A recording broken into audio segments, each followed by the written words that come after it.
જો તો આવે છે? Yes yes yes yes yes, જોઈ લો તો વોઇસ આવે છે?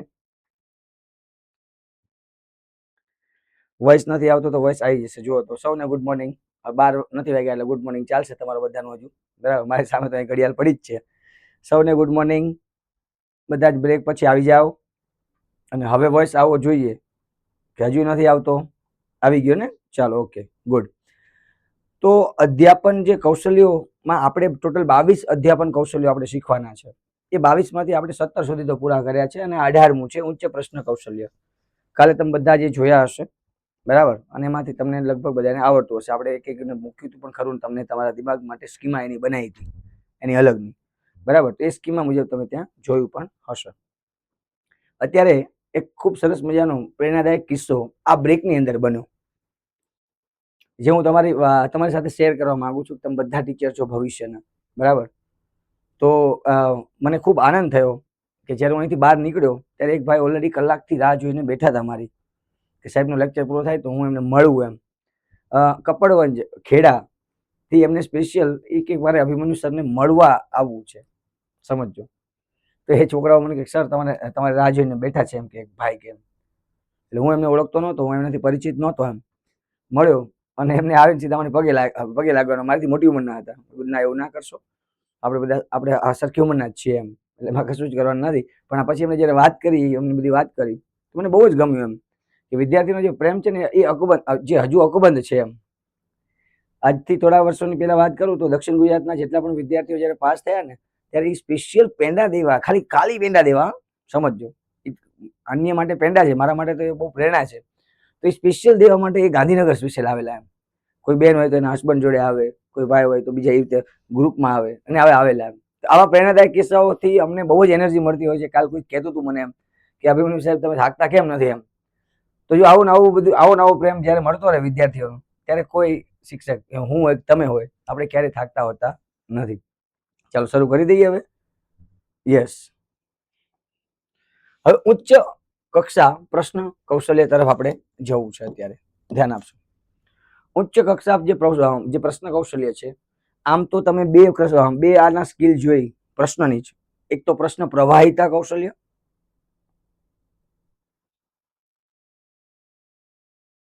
હા, એક તો પ્રશ્ન પ્રવાહિતા કૌશલ્ય, અને એક તમારા જેટલા પણ પ્રશ્નો હોય તમે નોટ કરીને રાખજો. આપણે છેલ્લી 10 મિનિટમાં એને લઈ લેશું. ઓકે. એક પ્રશ્ન પ્રવાહિતા કૌશલ્ય, એક પ્રશ્ન ઊંડાણ કૌશલ્ય, અને હવે આજે ચાલી રહ્યું છે એ છે ઉચ્ચ કક્ષા પ્રશ્ન કૌશલ્ય. જેને લેક્ચર નથી જોયું એ આગળથી જોઈ લેજો, જેથી એને એ પ્રશ્ન પ્રવાહિતા પણ સમજાઈ જાય અને સાથે સાથે એને પ્રશ્ન ઊંડાણ પણ સમજાઈ જાય. હવે એનાથી આપણે આગળ જવું છે. તમારા પ્રશ્નોને કોપી કરીને શાંતિથી મૂકી દો, અને હમણાં આપણે પૂરું કરીએ ત્યારે તમે મને લઈને આવજો. ઉચ્ચ કક્ષા પ્રશ્ન કૌશલ્ય. ઉચ્ચ કક્ષાનો મતલબ જ એ થાય કે એનઈપી ની ડિમાન્ડ છે. પહેલી વાત તો કે જ્ઞાન, બોધ અને ઉપયોજન. ઈરાક, આ જે છે ને ઈરાક, એ અહીંયા એક્ઝેક્ટ સેટ બેસે છે. ધ્યાન આપશો, બરાબર. ઈરાક કાલે જ સમજાવ્યું હતું. ઈરાક પર્યાવરણ શિક્ષણ જયારે ભણાવતો હતો ત્યારે જ સમજાવ્યું હતું. તો ઈરાક છે ને એક્ઝેક્ટ સેટ બેસે છે કે જ્ઞાન, બોધ, ઉપયોજન, આ બધું એમ. તો મતલબ કે વિદ્યાર્થી વિશ્લેષણ પણ કરી શકે, એ સંશ્લેષણ પણ કરી શકે. વિશ્લેષણનો મતલબ થાય છૂટું પાડવું, સંશ્લેષણ એટલે ભેગું કરવું, તો કે ભેગું કરવું સંશ્લેષણ એટલે, અને એનું મૂલ્યાંકન કરવું, એનામાંથી સારાંશ કાઢી શકે એમ. તો વિદ્યાર્થીને કેવા પ્રશ્નો પૂછીને તમે એને વિચાર તો કરી શકો, બરાબર. તો જો વિચાર તો થાય અને થોટ પ્રોસેસ એની વિકસે, મતલબ છૂટું કરવાથી માંડી, કોઈ ભેગું કરવાથી માંડી, અને એ બંને પ્રોસેસમાં થી એ એનું મૂલ્યાંકન કરતો થાય, મતલબ સારાંશ કાઢતો થાય, એવા જે પ્રશ્નો પૂછવામાં આવે, અને જો એવા ટીચર એ સ્કિલ વિકસાવે તો એને શું કહેવાય? એને કહેવાય ઉચ્ચ કક્ષાના પ્રશ્નનું કૌશલ્ય. ઓકે, ચાલો.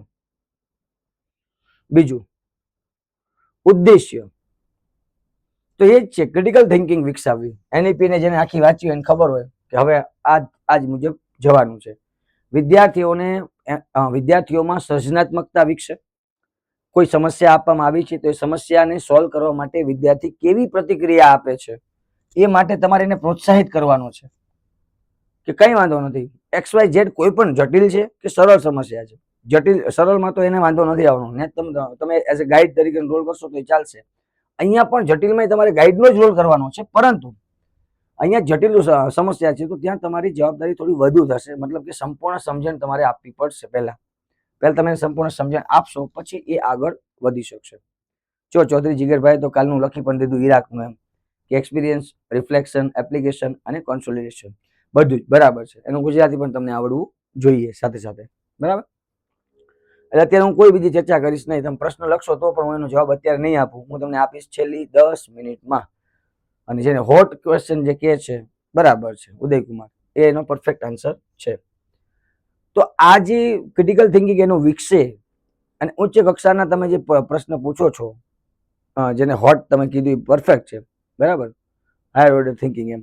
તો ઉચ્ચ સ્તરના જે પ્રશ્નો છે તો એ કેવા હોય? એમ પહેલી વાત તો અનુભવ આધારિત ચિંતન. જો આમ ન થયું હોત તો એનો મતલબ કે જો આ થયું છે તો આ થયું છે, જો આમ થયું એટલે આ થયું, ચલો બરાબર છે. પણ ચલો આમ ન થયું હોત તો એનો મતલબ એ થયો કે એની એ વસ્તુની કે એ ઘટનાની કે એ બાબતની કે એ ક્રિયાની એને બે સાઈડ સમજતા આવડે છે વિદ્યાર્થીને, બરાબર. ન થયું હોત તો આ થાત, અને થયું હોત તો ખબર છે કે આ થઈ ગયું તો પાઠમાં હોય, પણ ન થયું હોત તો એનો મતલબ કે ત્યારે એ વિચારતો થશે, અને જ્યારે વિચારતો થશે તો એનામાં સર્જનાત્મકતા શક્તિ ઓટોમેટિક ખીલી જશે. તમારા મતે આમાંથી સારો ઉકેલ કયો છે? મતલબ ઉકેલ તો છે જ, પણ એમાંથી તમારા મતે કયો, એનો મતલબ શું થયો? પોતાની રીતે વિચારતો થશે. આના ફાયદા અને ગેરફાયદાની સરખામણી કરો ને ભાઈ, વિદ્યાર્થીને તમારે પૂછવાનું. તો એના એ પ્લસ પોઈન્ટ પણ જોશે અને માઇનસ પોઈન્ટ પણ જોશે, અને પછી એ એની સરખામણી ત્યાં કરશે અને સારાંશ પણ સમજી શકશે. ચર્ચા વિવાદમાં પણ આ કરી શકો છો તમે. આ કરતી વખતે શું ધ્યાનમાં રાખવું જોઈએ કે આવું વર્તન અમારે ન કરવું જોઈએ? જે મતલબ હાયર ઓર્ડર થિંકિંગના જે ક્વેશ્ચન તમે જ્યારે પૂછી રહ્યા છો, એનો મતલબ જ આ છે, ધ્યાન આપશો કે એનો જ્ઞાન બોધ અને ઉપયોજનનો ઉપયોગ આપણે વ્યવસ્થિત કરીએ, એને વિશ્લેષણાત્મક, સંશ્લેષણાત્મક અને મૂલ્યાંકન સ્તર લેવલના પ્રશ્નો આપણે એને પૂછીએ, અથવા વિચાર પ્રેરક પ્રશ્નો એના જ્યારે પૂછીએ ત્યારે આપણે શું ધ્યાનમાં રાખવું જોઈએ? એક આવો ક્વેશ્ચન, અથવા આવી રીતે પણ પૂછાય કે ઉચ્ચ કક્ષા પ્રશ્ન કૌશલ્યનો ઉપયોગ કરતી વખતે શું ધ્યાનમાં રાખવું જોઈએ? રોશનીબેન, જય શ્રી કૃષ્ણ. તો ત્યારે કેવા અનિચ્છનીય વર્તનો ન કરવા જોઈએ? તો કે ઝડપી જવાબની અપેક્ષા ક્યારેય રખાય નહીં, કેમ કે પ્રોબ્લેમ સોલ્વિંગ હોય તો બટ ઓબ્વિયસ છે કે થોડો ડિલે તો થવાનો, કે થોડી ધીરજ રાખવી પડે. તરત જ જવાબની શિક્ષક ક્યારે જો અપેક્ષા રાખશે તો માની ચાલજો કે વિદ્યાર્થી વિચારવા માટે પ્રેરિત થવાનો નથી.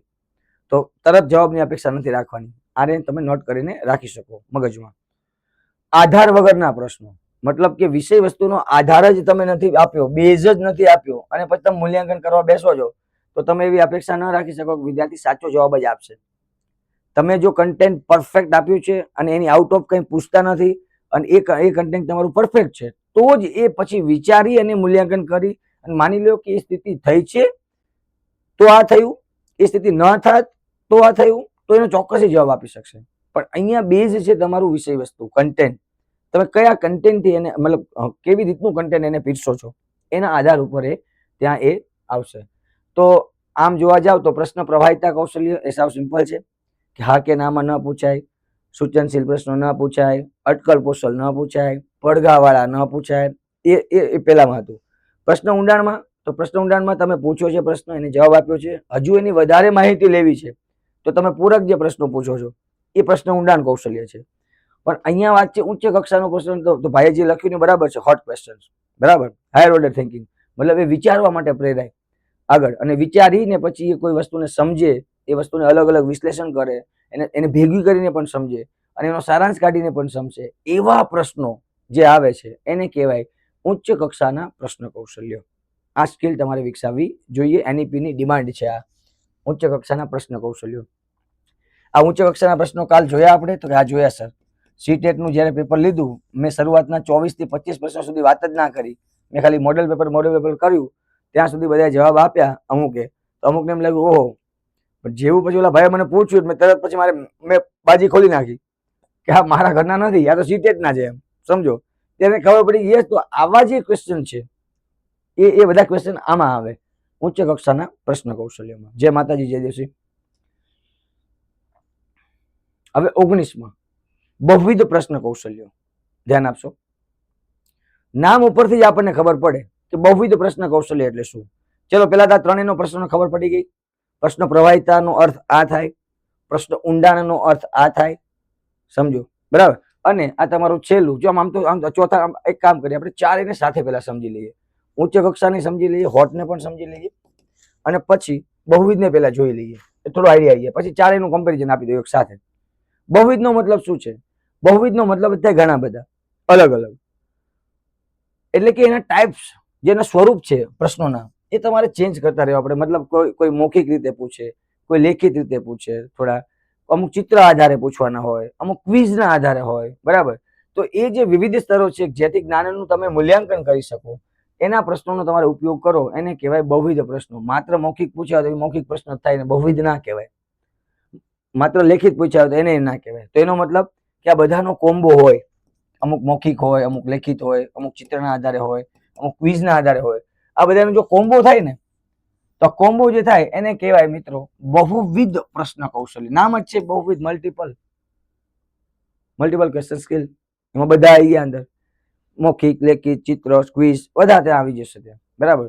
હવે આવું કરવા પાછળનું કારણ શું, એનું મહત્વ શું છે, તો સાહેબ સમજી શકીએ છીએ આપણે કે એને કેટલું યાદ રહ્યું છે, એ કેટલું વિશ્લેષણ કરી શકે છે, કેટલું સર્જન કરી શકે છે. આમ તો હોટની જ કોપી છે, પણ એને આપણે અલગથી એટલા માટે મૂક્યું છે કે એ એના પ્રકારના આધારે અલગ પડે છે, પ્રશ્નોની સ્ટાઇલ પૂછવાના આધારે અલગ પડે છે, બરાબર. અમુક વિદ્યાર્થીઓ એવા છે જે મૌખિક આપી શકતા હશે, અમુક લેખિત આપી શકતા હોય, અમુકને તમે દેખાડો કઈ તો આપી શકતા હોય, અમુકને એમસીક્યુ આપો તો આપી શકતા હોય, બરાબર.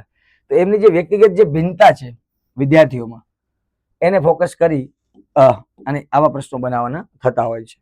યસ, વિવિધ પ્રકારના પ્રશ્નો. બહુવિધ એટલે શું? વિવિધ પ્રકારના પ્રશ્નો, બરાબર છે. હવે એમાં શું કરવું જોઈએ, શું ન કરવું જોઈએ ભાઈ? તો ભાઈ વિવિધતા લાવવાની છે તો મિશ્રણ તો હોવું જોઈએ. મતલબ ટૂંકા પ્રશ્નો પણ હોવા જોઈએ, લાંબા પ્રશ્નો પણ હોવા જોઈએ, ખાલી જગ્યાઓ તો કે હોવી જોઈએ, એમસીક્યુ તો હોવા જોઈએ, બહુ વિકલ્પના તો હોવા જોઈએ, બસ આ હોવું જોઈએ. બીજું, માધ્યમ, મૌખિક પ્રશ્નો, બ્લેકબોર્ડ પર લેખિત પ્રશ્નો કે ડિજિટલ ક્વિઝનો પણ તમે ત્યાં ઉપયોગ કરી શકો. આમાં કઈ છે નહીં, મને એવું લાગે છે કે તમે સમજી શકશો. હું ખાલી એમને સમજાવી દઈશ તો પણ તમે સમજી શકશો. મને એમાં બહુ લાંબી બુદ્ધિ દોડાવવાની નથી. પણ કેવું વર્તન ન કરવું જોઈએ આ બહુવિધમાં? એક જ પ્રકારના પ્રશ્નો, જે પેલા આપણે હતા પ્રશ્ન પ્રવાહિતા કૌશલ્યની અંદર, કે ભાઈ હા નામાં જવા દો બધું, એમ એ નહીં. હા, તો એને મતલબ કે હા નાના પ્રશ્નો નહીં. બીજું, બિનજરૂરી જટિલતા. બહુવિધ પ્રશ્નો દ્વારા વિદ્યાર્થીઓને બહુ મૂંઝવણમાં મૂકવાના થતા નથી, બરાબર. તમે ઘણા બધા ટાઈપ્સ એવા કરી દીધો પછી વિદ્યાર્થી ખુદ મૂંઝાઈ જાય કે હવે આમાં શું કરવું, તો એવા પ્રશ્નો પણ તમારે મૂકવાના થતા નથી ત્યાં. ઓકે, ચલો પેલા મને ઓકે લખો અક્ષરા ચારે ચાર સમજ્યા છો, અને હવે હું એ ચારે ચાર નો ડિફરન્સ સમજાવું છું. અહીં ધ્યાન આપશો. એક હતું પ્રશ્ન પ્રવાહિતા કૌશલ્ય, એક પ્રશ્ન ઊંડાણ કૌશલ્ય, એક હોટ ક્વેશ્ચન, બરાબર, સ્કિલ, અને એક આ છેલ્લું તમારું મલ્ટિપલ, બહુવિધ. ધ્યાન આપો. પ્રશ્ન પ્રવાહિતાની મેં તમને વાત કરી, કેવો હોવો જોઈએ? તો કે સ્પષ્ટ હોવો જોઈએ, ટૂંકો હોવો જોઈએ, બહુ વિસ્તારથી લાંબો ના હોવો જોઈએ, વ્યાકરણની દ્રષ્ટિએ શુદ્ધ હોવો જોઈએ, અટકલ પોષક ના હોવા જોઈએ, સૂચક ના હોવા જોઈએ, પડઘાવાળા ના હોવા જોઈએ. એ બધું અહીંયા છે. તો એ અહીંયા બધું લાગુ તો પડે, પણ મેઇન અહીંયા છે પ્રવાહિતા, એનો કયો પ્રવાહ રાખવાનો છે એમ.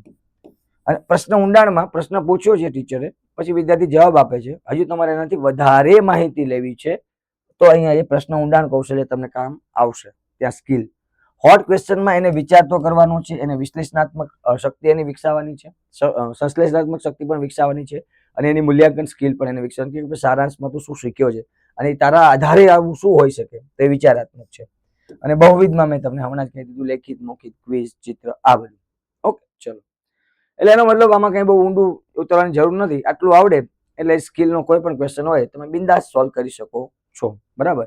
કેમ કે સીટેટ જે પૂછી રહ્યું છે એ આ સ્કિલને ઉદાહરણ સાથે જ મૂકીને પૂછે છે આપણને, તો આપણને આવડે, એમાં કઈ છે નહીં નવું.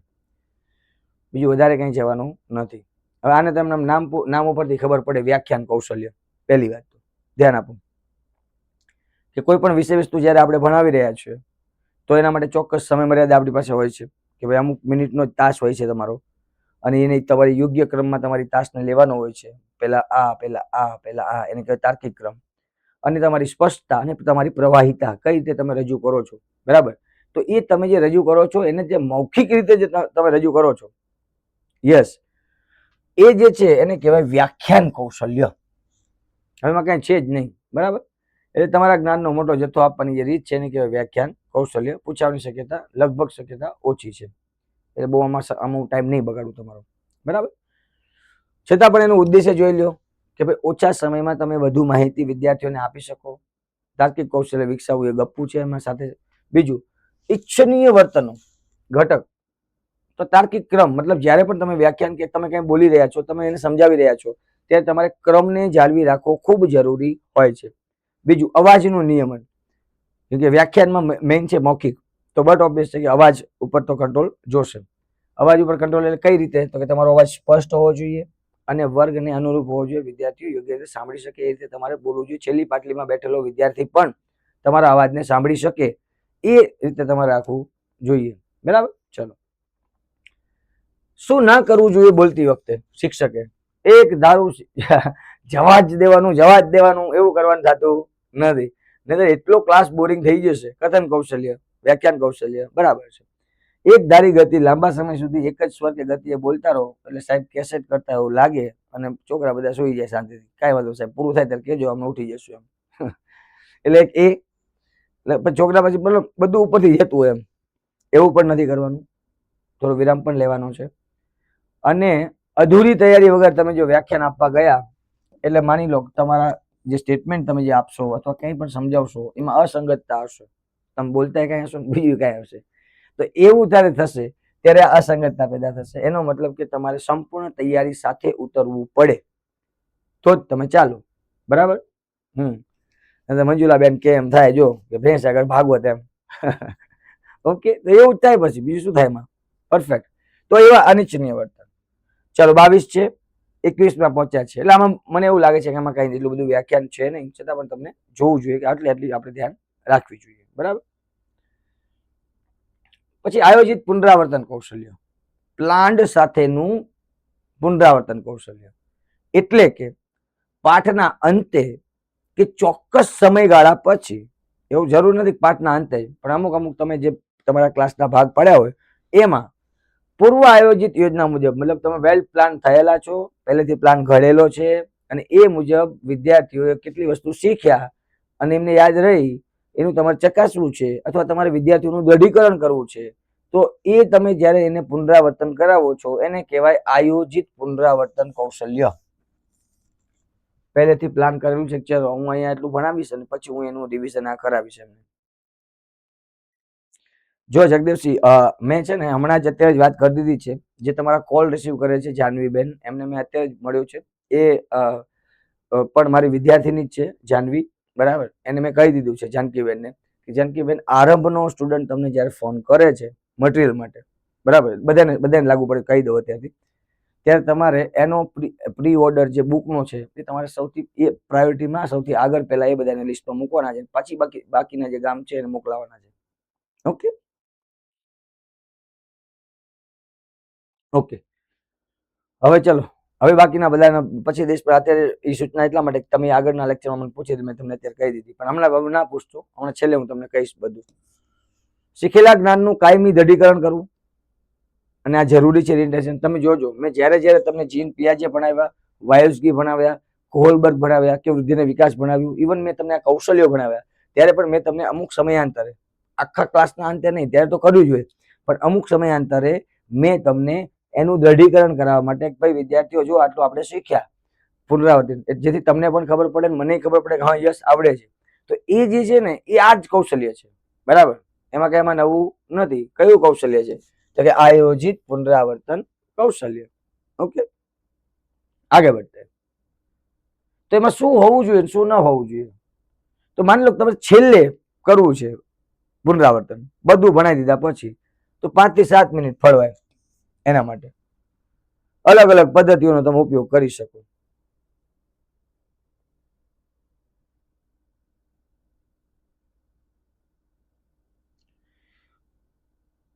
संध्या बहन, આપણે છેલ્લી 10 मिनट તમારા प्रश्नों आपके मतलब आप जो भी पूछना चाहते हो उसका मैं आंसर आपको दूंगा, लेकिन कब? लास्ट 10 मिनट्स में हम उसकी डिस्कस कर लेंगे. जो भी आपका क्वेश्चन है उसको हम कवर कर लेंगे, लेकिन थोड़ी देर आपको रुकना पड़ेगा. अभी आपको जो गुजराती अच्छे से आती है नहीं आती है तो मेरी तरह थोड़ी थोड़ी आती है तो भी आप समझ सकती हो, क्योंकि मैं ट्राई करता हूँ कि मैं थोड़ा धीरे बोलूँ बराबर। और आपको समझ आए, मुझे हिंदी बहुत कम आती है, यूपीएस में पढ़ा के आया हूँ मुखर्जी नगर में, लेकिन वहां भी मैं थोड़ा इंग्लिश बोलता था, इसलिए हिंदी थोड़ी मेरी वीक है। इच्छनीय वर्तनो, समयનું નિયમન, પાઠના અંતે 5 થી 7 મિનિટ ફાળવવી। વિવિધ પદ્ધતિઓ, પુનરાવર્તન માટે પ્રશ્નોત્તરી, સારાંશ લેખન કે ક્વિઝ જેવી પદ્ધતિઓનો પણ ઉપયોગ કરવો। અને વિદ્યાર્થીની સક્રિયતા જાળવો, મતલબ કે તમે કેવી રીતે એને પુનરાવર્તિત કરાવી શકો।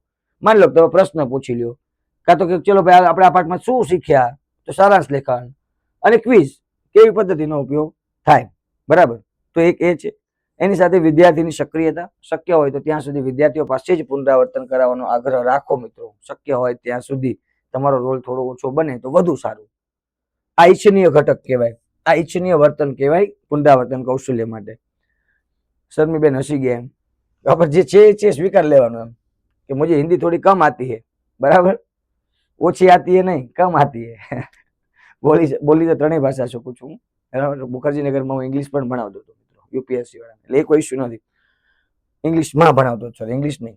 અનિચ્છનીય વર્તન, અનિયમિતતા, પુનરાવર્તન માત્ર શિક્ષક દ્વારા જ કરવું કે અનિયમિત રીતે કરવું, ધ્યાન આપો।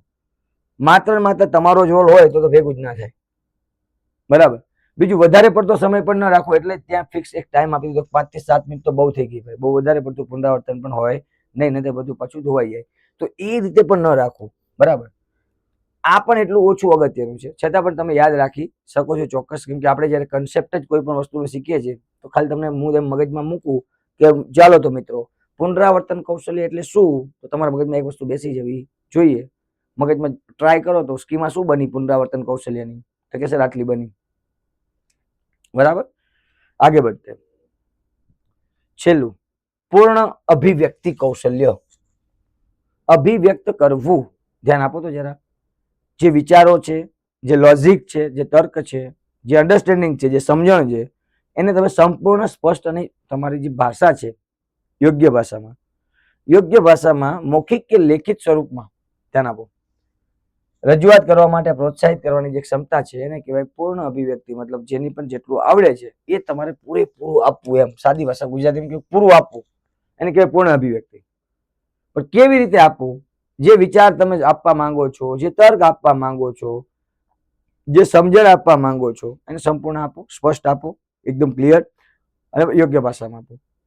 યોગ્ય ભાષા જ કહું છું, શું ધ્યાનમાં રાખવું જોઈએ ભાઈ, ભાષાની પ્રવાહિતા અને શબ્દ ભંડોળને ધ્યાનમાં રાખવો જોઈએ। વિદ્યાર્થીઓને તમારી વાણી ગમવી પડે, પહેલી વાત તો તમે જયારે અભિવ્યક્તિ કરી રહ્યા છો, તમે જે કાંઈક બોલો છો એને ગમવું પડે। અમુક ટીચરનો અવાજ જ એવો હોય કે એને સાંભળાથી જ વિદ્યાર્થીને ચાલો ચાલશે, હવે કાલ શીખી લેશું, તો એ રીતે પણ નથી જવાનું। બીજું, વિદ્યાર્થીઓમાં આત્મવિશ્વાસ તમારે વધારવો જોઈએ, જ્યારે પણ તમે બોલી રહ્યા છો ત્યારે તમારા તર્ક કે સમજણ આપી રહ્યા છો એન્ડ ઇન બિટવીન એમાં જ, અને વિદ્યાર્થીઓના વિચારને સ્પષ્ટ કરવો જોઈએ। કેવા વર્તન કરવા જોઈએ અને કેવા વર્તન ન કરવા જોઈએ, કોની વાત કરી રહ્યો છું ભાઈ, પૂર્ણ અભિવ્યક્તિ કૌશલ્યની। ઓકે, ચલો આગે बढ़ते, સંપૂર્ણ વાક્યો નો આગ્રહ રાખશો મિત્રો, અધૂરા અને ટૂંકા વાક્યો ક્યારે ક્લાસમાં ન મૂકશો, જેના કારણે વિદ્યાર્થીઓ અવઢવ કે મૂંઝવણમાં મુકાય, બરાબર। તો એનો મતલબ કે ટૂંકા વાક્યને બદલે સંપૂર્ણ વાક્યો બોલવા કે લખવા પર પ્રોત્સાહિત કરો વિદ્યાર્થીઓને, જેથી એ લોકોની પણ ટેવ વિકસે। બીજું, વિદ્યાર્થીઓને કોઈ વિષય ઉપર ઉભા થઈને વિગતવાર રજૂઆત કરવા તમારે ખાસ જણાવવું, જેથી તમને ખબર પડશે કે એ પોતે અભિવ્યક્તિ ખૂબ સારું એવું કરી શકે છે। થર્ડ, જ્યારે પણ એ આન્સર આપે છે ને ત્યારે આ જ વસ્તુ કરવાની છે। તમે પૂછશો ને એને કોઈ પ્રશ્ન, અમુક વાર એ કેવું અમુક શબ્દોમાં આન્સર આપી દેશે, ત્યારે એને ટેવ પડાવો કે ભાઈ આવી રીતે નહીં બેટા, આપણે છે ને પૂરા વાક્યમાં જવાબ, તારું નામ શું છે, તો તારું નામ અભિમન્યુ, એવું ના બોલ, તારું આખું નામ આપણે પૂરું બોલીએ, તો એ પૂરી એવી જ રીતે અહીંયા છે આમ, વ્યાકરણની ભૂલો સુધારીને જવાબના વિષય વસ્તુ પર પણ તમે એને ધ્યાન આપી શકો।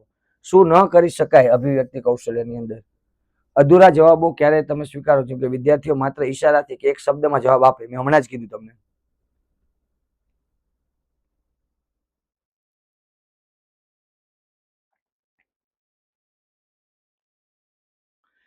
એક શબ્દમાં જવાબ આપે, ધ્યાન આપો, તો અહીંયા એ તમે ન સ્વીકારો મિત્રો, નહીં તો તમારી અભિવ્યક્તિ કૌશલ્ય વિદ્યાર્થીની ક્યારે નહીં ખીલે।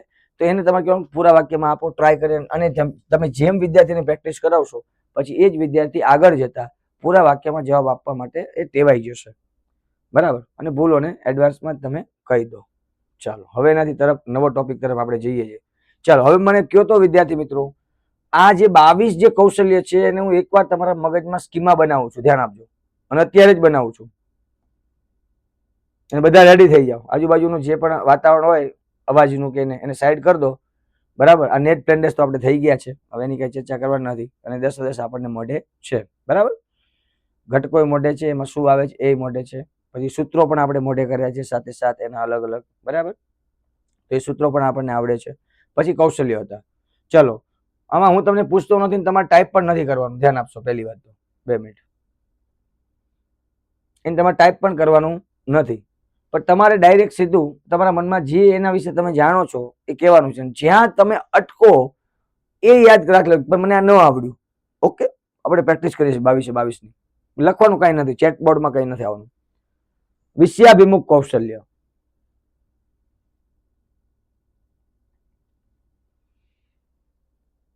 વિચારવાનું. પ્રશ્ન પ્રવાહિતા કૌશલ્ય, જેટલી સ્કીમા બની છે બધું વિચારી લો.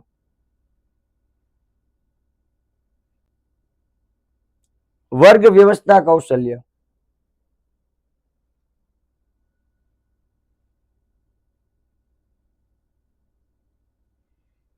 પ્રશ્ન ઊંડાણ કૌશલ્ય,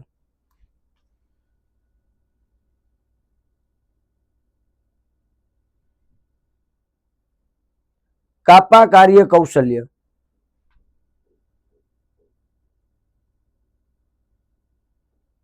સુદ્રઢીકરણ કૌશલ્ય,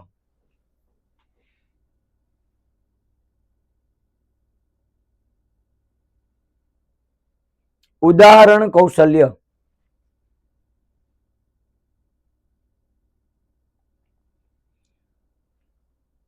ઉત્તેજના પરિવર્તન કૌશલ્ય,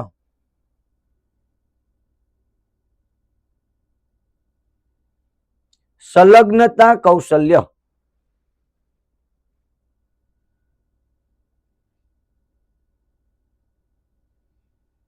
શાંતિ અને અશાબ્દિક કૌશલ્ય,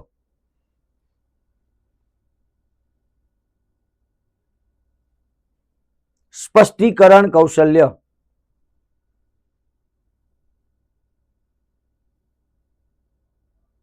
ધ્યાનયુક્ત વર્તન અને ઓળખ કૌશલ્ય,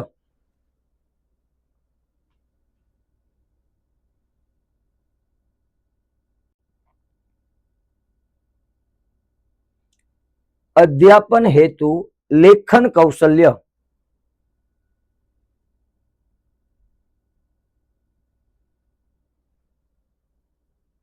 દ્રશ્ય શ્રાવ્ય સાધનના ઉપયોગનું કૌશલ્ય,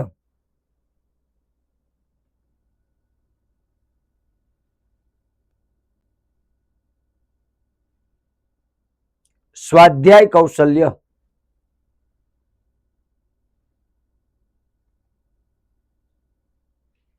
પાઠગત કૌશલ્ય,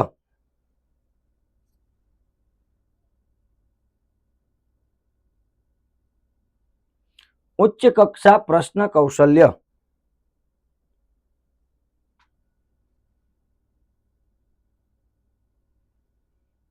બહુવિધ પ્રશ્ન કૌશલ્ય,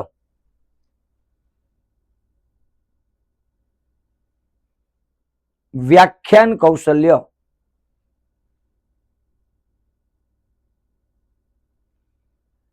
આયોજિત પુનરાવર્તન કૌશલ્ય, અને છેલ્લું પૂર્ણ અભિવ્યક્તિ કૌશલ્ય.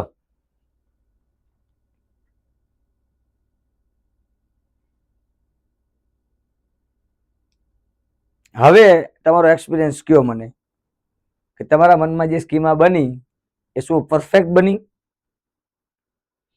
તો પછી આપણે માઇક્રો ટીચિંગ તરફ આગળ વધીએ હવે. બરાબર, Dwight Allen, micro teaching. Dwight Allan.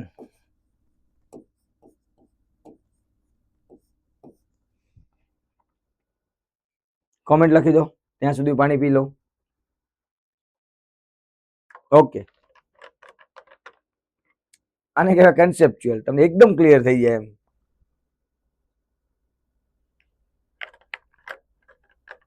Okay good, schema બનાવી દીધી બધાએ.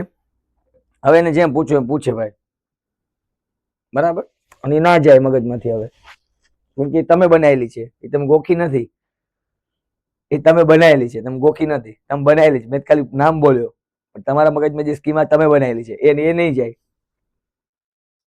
ઓકે ચલો, નાઉ ડ્વાઇટ એલન માઇક્રો ટીચિંગ ની આપણે જે વાત કરીએ છીએ એના વિશે આપણે ખાસ આગળ હવે ભણવું છે આજે. સૂક્ષ્મ અધ્યાપન જેને આપણે કહીએ, માઇક્રો ટીચિંગ, બરાબર, એના માટે. ચલો ગુડ, કોન્ફિડન્સ તમને આવે એ જ મારી ઈચ્છા હોય છે.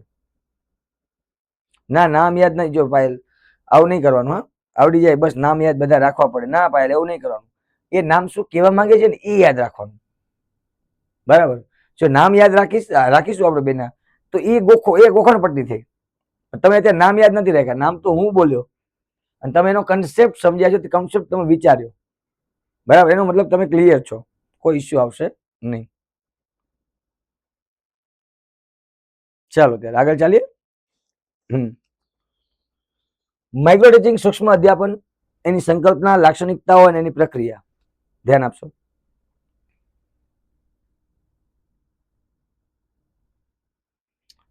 પહેલા તો આમાંથી કેવા પ્રશ્નો આવે છે, તો જો પહેલા તો એની થિયરી તમારે થોડુંક સમજવી પડે, બીજું એના સ્ટેપ્સ તમારે જોવા પડે, અને આમાંથી કોણે માઇક્રો પાર્ટ નથી આપ્યો, તો બધા એમ કે હા, ના ના, એ નામ ભૂલે જાય, ભલે ભૂલે જાય, નામને આપણે શું કરવા છે, જ્યારે એ સામે આવશે ત્યારે તમને એનો કન્સેપ્ટ આવડે છે તો એમનામાં આવડી જવાનું છે. ઉદયભાઈ કે હવે એવું લાગે અમારી ટેટની નાવડીનો દરિયો પાર કરશે જ છૂટે. હા, કરશું જ ને. તમને અનુભવ નથી અભિમન્યુ સાહેબ નો, મિત્રો, ખાલી એટલું સમજો. તમને ખરેખર અનુભવ નથી. તમને જેને પણ રિકમેન્ડેશન મારું આપ્યું છે, જો તમે એમણામાં આવી ગયા છો તો ખરેખર તમને નહીં જોયો અનુભવ. પણ તમને જેને કીધું હોય કે તું અભિમન્યુ સાહેબ પાસે જ્યાં ભણવા, તમારે ખાલી પૂછી લેવાનું એને શું કામ આવું કીધું હશે તમને, એટલે એ સમજી જશે. હવે આગળ ચાલીએ. પણ ક્યારે આપણે કોઈ પણ વાતનું ક્યારે પણ એક આપણે ટીચર છીએ, ક્યારે એનું અભિમાન નહીં રાખવાનું, બરાબર. આપણે એક સારા ગાઈડ છીએ, માર્ગદર્શક છીએ, એ જ વસ્તુ રાખવાની. એટલે ક્યારે તમે ક્યાંય પાછા પડશો નહીં લાઈફમાં. ચલો, માઇક્રો ટીચિંગ, સૂક્ષ્મ અધ્યાપન, એની સંકલ્પનાઓ, એની લાક્ષણિકતાઓ અને એની પ્રક્રિયાઓ, એના તરફ આપણે જઈએ મિત્રો. કૌશલ્ય પૂરા કર્યા પછી, બરાબર. નેટ પ્રેન્ડેસના ઘટકો જોઈ લીધા. નેટ પ્રેન્ડેસના તમે ઘટકો જોઈ લીધા છે. 10 ઘટકો આપણે જોઈ લીધા મિશિગન યુનિવર્સિટીના. પછી એની સાથે સાથે આપણે અધ્યાપન સૂત્રો સાથે સાથે જોઈ લીધા. પછી આપણે 22 અધ્યાપન કૌશલ્ય જોઈ લીધા, બરાબર. હવે આપણે જઈએ છીએ માઇક્રો ટીચિંગના સ્ટેપ્સ તરફ.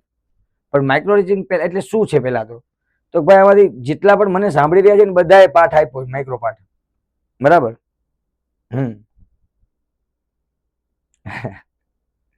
માઇક્રો ટીચિંગ એ શિક્ષક તાલીમ માટેનું એક પ્રશિક્ષણ મોડેલ છે. જ્યારે લાગે ને એનો મતલબ પહેલાનું શિક્ષણ એપમાં પહેલાનું. પ્રશિક્ષણાર્થી આપણે શું બોલીએ, તમને બધા તાલીમાર્થીઓ બોલતા હતા ને, તો તાલીમાર્થીઓના જેટલા મોડ્યુલમાં વાંચો ને તો મોડ્યુલમાં શબ્દ ક્યાંય વિદ્યાર્થી નહીં લખ્યો હોય, ત્યાં લખ્યું હશે પ્રશિક્ષણાર્થી. પ્રશિક્ષણાર્થી હજુ કે ભાઈ શિક્ષક બનવા જશે નહીં, ભણાવશે, એના પહેલા એ શિક્ષણ લેશે, એને કહેવાય પ્રશિક્ષણાર્થી. ધ્યાન આપો. તો આ પ્રશિક્ષણ મોડેલ છે. પહેલા તો કયું કે ભણાયા પહેલાનું મોડેલ. ઓકે.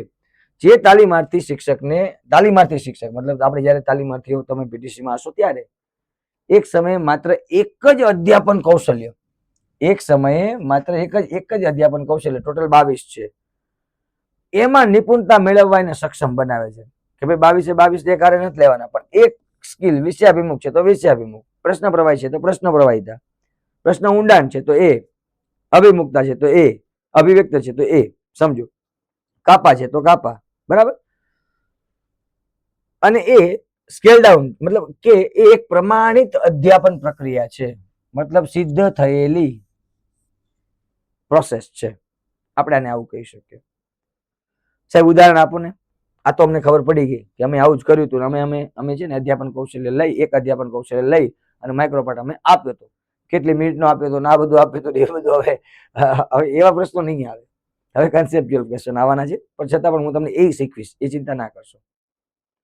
કેટલા સમયનો પાઠ હોય ને કેટલા વિદ્યાર્થીઓ ખબર જરા નથી, આવે છે બધું આવશે.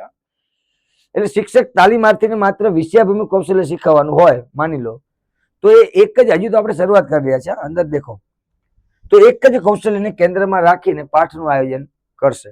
પહેલી વાત તો, બરાબર. હા, yes Manishaben, you are right, perfect છો. તો એક જ કૌશલ્યને કેન્દ્રમાં રાખીને પાઠનું આયોજન કરે. વિષયાભિમુખ કૌશલ્યમાં જૂના જ્ઞાનને જ્યારે નવું જ્ઞાન આપી રહ્યા છો ત્યારે જૂના જ્ઞાનને પહેલા એને ચેક કરવું, વિદ્યાર્થીઓ પાસે શું પડ્યું છે, પછી નવું જ્ઞાનને મૂકો. તો એના માટે એક્ટિવિટી કરશો ને, અને એટલા માટે જ રાખશે. તો એનો મતલબ કે આ પાઠ નાનો હશે. નાનો છે એટલે એને શું કહેવાય? સૂક્ષ્મ અધ્યાપન, માઇક્રો ટીચિંગ. સાવ સિમ્પલ. ચલો આગે बढ़ते. જે નથી આપ્યો ને એમણામાં આવી ગયા છે પીટીસી વાળા, એમને તો આ જોઈ લેજો એકવાર કે માઇક્રો ટીચિંગ એટલે શું, તો એ આ ખાસ જોઈ લે. હું અંદર બહુ નથી હોતો પણ સમજી જજો. શિક્ષક તાલીમાર્થીને એક જ કૌશલ્ય પર ધ્યાન કેન્દ્રિત કરવામાં સક્ષમ બનાવશે. મતલબ તમે એની મહારત હાંસલ કરી લેશો એ સ્કિલની. અને બીજું, વર્ગ વ્યવહારને તમે કંટ્રોલ અને વ્યવસ્થિત વાતાવરણમાં પણ લાવી શકશો. શૈક્ષણિક ગપ્પુ. બીજું, તાલીમાર્થીમાં આત્મવિશ્વાસ વિકસાવશો, કોન્ફિડન્સ આવશે. જેને પણ આ સ્કિલ આવડી જશે, વિષયાભિમુખની કે બાકીની કોઈ પણ, તો એને કોન્ફિડન્સ આવે છે. બરાબર છે. જેમ તમે અત્યારે શિક્ષણ મારી પાસે ભણો છો અને જેમ જેમ પૂરું થતું જાય છે એમ એમ તમને તમારો આત્મવિશ્વાસ છે એ અપ થતો જાય છે. બરાબર. તો એવું અહીંયા છે, કેમ કે આવડે, જ્યારે એને આવડે ને ત્યારે આત્મવિશ્વાસ આવે. બરાબર. અને એમની અધ્યાપન ક્ષમતા વિશેની સૂઝ વધારવાની છે. આપીશું. હા શીતલબેન, એ પણ આપીશું. તાલીમાર્થી માત્ર પ્રશ્ન પ્રવાહિતા કૌશલ્ય પર ધ્યાન આપીને ઓછા સમયમાં અસરકારક પ્રશ્નો પૂછવાની પ્રેક્ટિસ કરી શકે છે. સાવ સિમ્પલ છે. જેમ કે પ્રશ્ન પ્રવાહિતા કૌશલ્ય છે, એને એક ઉપર જ ફોકસ કરે તો શું થાય? ખૂબ જ ઓછા સમયની અંદર એને જે અસરકારક જે પ્રશ્નો પૂછવા છે એના ઉપર પ્રેક્ટિસ કરી શકે. અન્ય જટિલ કૌશલ્યોની ચિંતા ન કરે. ને તો બાકીના તો 22 છે, બાકીના 21 છે. જો આ બધાનું ભેગું મિક્સ કલ્ચર કરવા જાય તો શું થાય? વેલા પતી જાય. बराबर. डीडी तिवारी, वाह भाई वाह. फैक्चुअल क्वेश्चन है, उसको अभी नहीं याद रखने का है. बराबर. ફેક્ચ્યુઅલ ક્વેશ્ચન છે. કાલનું પેપર જોયું ને, ક્યાંય દેખાણું એવું કે આને આનું આમ કર્યું, આને આનું આમ કર્યું? ખાલી એકવાર હા કે ના લખો મને. આના શોધક આ હતા, આના પિતા આ હતા, ફલાણું હતું, થઈ ગયું હતું. ક્યાંય પણ આખા પેપરમાં 30 પ્રશ્નોમાંથી ક્યાંય મને દેખાડો મને કયો. હા કે ના ખાલી એટલું લખો. એટલે હું સમજી જાઉં, મારા જે વિદ્યાર્થી સમજી ગયા છે કે હવેની પેટર્નમાં અમે રેડી છે સાહેબ, કે મારી પાસે કોઈ પણ ચોપડી આવશે મારે આ જ કરવાનું છે. મને ખબર પડી કે મારે આવું વચાય એમ. બરાબર. તો એનું મહત્વ આ છે કે એનું કોન્ફિડન્સ આવે. બરાબર. કંટ્રોલ કરી શકે ક્લાસને, કેમ કે સ્કિલ આવડી ગઈ છે હવે વિદ્યાર્થીને ભણાવવાની એમ. તો એટલા માટે એ છે. એટલે કઈ વાંધો નહીં. આપણે એમાં કેવું છે કે આપણે અગાઉથી તૈયારી કરતા આપણે બધા નામ કેટલા યાદ રાખ્યા હોય એમ. એટલે હું એમને એમ નથી કહેતો તમે ખોટું બોલ્યા, તમારે આવું ના કહેવું જોઈએ. તમે સારું જ કર્યું, એ યાદ છે, ભલે રહ્યું. પણ હવે તમારે એનાથી આગળ એક સ્ટેપ જઈ અને આ તૈયારી પણ કરવાની છે. તિવારીને યાદ રાખજો, ડ્વાઇટ એલનને યાદ રાખજો, પણ એનાથી આગળ આને યાદ રાખજો. કે ડ્વાઇટ એલન ને તિવારી ક્યાંય પિક્ચરમાં નહીં હોય, પણ આ બધું પિક્ચરમાં હશે વજીને. ઓકે, એટલે બેયને સાથે રાખજો. તાલીમાર્થી માત્ર પ્રશ્ન પ્રવાહિતા કૌશલ્ય પર ધ્યાન આપીને ઓછા સમયમાં અસરકારક પ્રશ્નો પૂછવાની પ્રેક્ટિસ કરી શકે છે. અને જટિલ જે છે એ ચિંતા વગર દૂર કરશે. નાઉ તો મહત્વ આપણને ખબર પડી ગઈ. હવે એનાથી આગળ જાય. અર્થ પણ આપણને ખબર પડી ગઈ. આને માઇક્રો ટીચિંગ કહેવાય. એક સ્કિલને ડેવલપ કરવી. બરાબર. જે 22 છે એમાંથી એક સ્કિલને ડેવલપ કરવી, વિદ્યાર્થીઓને ભણાવવા અને એમનો કંટ્રોલ, ક્લાસરૂમ કંટ્રોલ કરવા, સારું વાતાવરણ આપવા અને પોતાનો કોન્ફિડન્સ વધારવા, અને એની સૂઝ પણ વિકસે. ઓકે.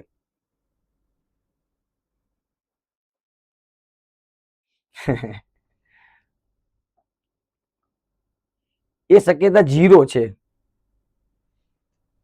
સલમાન ખાન, બલોચભાઈ, એ શક્યતા 0% છે આ સિલેબસને જોતા. બરાબર. એ સિલેબસને જોતા એ શક્યતા 0% છે. તમે જે કહો છો ને લાક્ષણિકતાઓ. પહેલું, વર્ગનું કદ નાનું રાખવું. હમણાં કોઈ લખ્યું એમ 5 થી 10 વિદ્યાર્થીઓ રાખવા, 5 થી 7 રાખવા, ઓછા રાખવા એમ કહેવાનો મતલબ. અહીંયા વાત છે સંખ્યાથી મેટર નથી કરતું, અહીંયા ઓછા રાખવા એમ. ઓકે. સમય મર્યાદા ટૂંકી રાખવી. 5 થી 7 મિનિટનો જ રાખો, 5 થી 10 મિનિટનો રાખો, 5 થી 8 મિનિટ રાખો. કહેવાનો મતલબ એટલો જ ગાળો રાખો, 10 મિનિટથી વધારે ન રાખો એમ. આમ તો 7 મિનિટ જ બહુ થઈ જાય પહેલી વાત તો, સમજો ને. તો માઇક્રોમાં કોઈ પણ સ્કિલને 7 મિનિટમાં તો તમે આરામથી કોઈ એક જે સ્કિલ છે એને ઇઝીલી આપી શકો છો. બરાબર. પણ મેક્સિમમ ગાળો 7 મિનિટ છે. પણ 5 થી 7 તો એ એવરેજ છે કે 5 થી 7 વિદ્યાર્થી રાખો અને 5 થી 7 મિનિટ રાખો એટલે પૂરું થઈ જાય છે, બરાબર. પણ માની લો કોઈ એવું સ્કિલ છે 22 છે, બટ ઓબ્વિયસ છે અમુક હશે તો એ મેક્સિમમ 10 મિનિટ છે, બાકી તમે રાખો 5 થી 7 એટલે પૂરું પિક્ચર છે.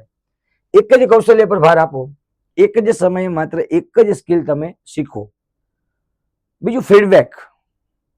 નિરીક્ષક દ્વારા પાઠ પૂરો થતા જ તાત્કાલિક રચનાત્મક ટીકા કરવી. ટીકા ચોક્કસ કરવી, ટીકાના પ્રકાર હોય. અહીંયા વાત જુઓ, રચનાત્મક ટીકા. તમારો પાઠ તમે જયારે લેતા હશો ને ત્યારે પણ નિરીક્ષકો બેસાડ્યા હશે કે તમારી આ ભૂલ થઈ, તો તમારા ભાઈબંધો, તમારી બેનપણી, સર, બધા, તો એ અહીંયા રચનાત્મક ટીકા કરશે.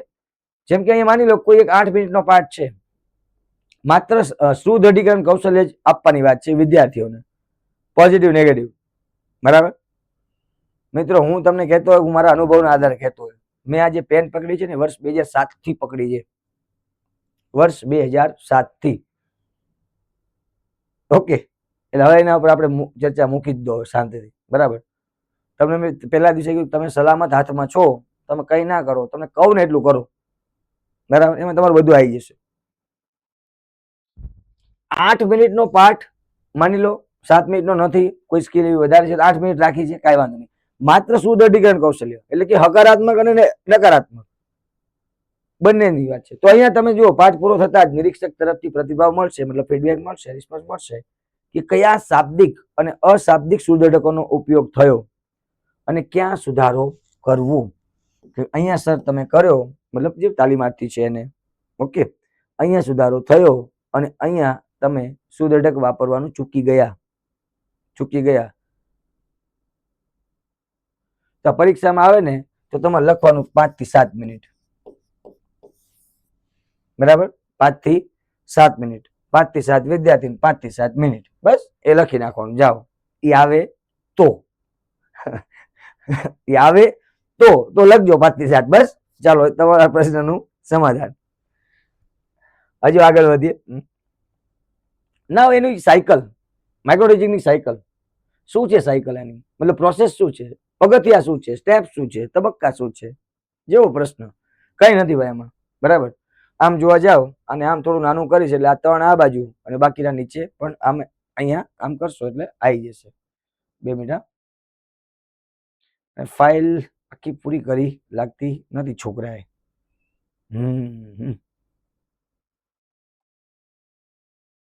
2 મિનિટ આપશો મને. એને છે ને આખી ફાઇલ, એના જે સ્ટેપ્સ છે એ રાખ્યા નથી, કઈ વાંધો નથી, એનો રસ્તો હું તમને કરી દઉં છું. આપણી પાસે છે જ એનો રસ્તો, એ ચિંતા ના કરશો.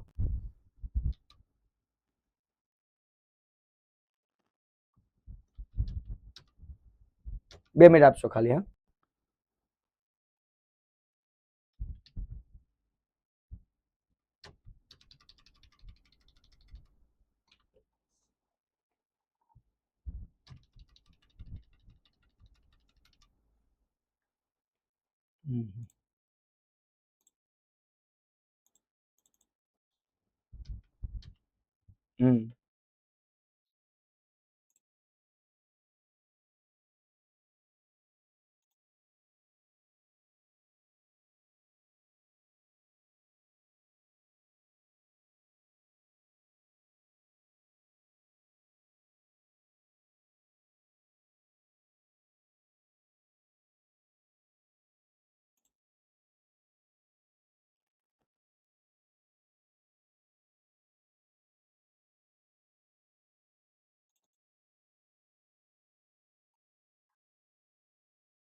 હા, હવે મને આવડી ગયું છે. પેલા મને નહોતું ફાવતું, હું ધીમે ધીમે શીખ્યો એટલે નથી વાંધો આવતો. હવે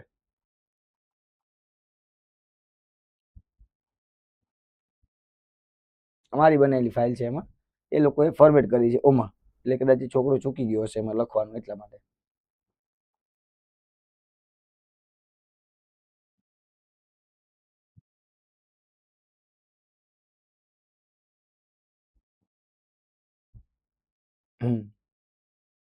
આ રહ્યું જો,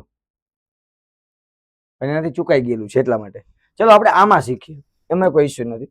તમને એટલા માટે, બાકી એમણે મેં કરું, બરાબર. શિક્ષણ મેં આખું હાથથી ભણેલું છે મોઢે. એ વખતે પીપીટી ના જમાના તો બહુ પછી આવ્યા. આ બધા જમાના તો બહુ પછી આવ્યા. તમે બધા હશો એમાં ઘણા બધા જૂના બધા કે આ જયારે પીપીટી ને આ બધું તો પછી આવ્યું. ત્યારે પહેલા આપણે બધા કેવી રીતે ભણાવતા એમ તો કે ચોક લેવાનો, પાટિયું લેવાનું. સાઉથમાં એ જ હતું. સાઉથના જેટલે પણ જ્યાં જ્યાં લેક્ચર લેતા ત્યાં અમે બધા ત્યાં તેને એ જ ચોકને પેન લઈને જવા દેવાનું, ભણાય રાખવાનું. બરાબર. ધીમે ધીમે પછી ઓલી પેન આવી માર્કર, એના તરફ વ્હાઇટ બોર્ડ આવ્યું, એમાં પાછું ભણાવ્યું. અને હવે એ ગયું ને હવે આ આવી ગયું શાંતિથી. ઓકે, ચાલો.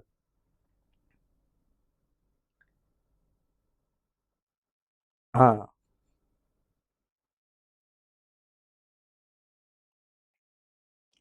હવે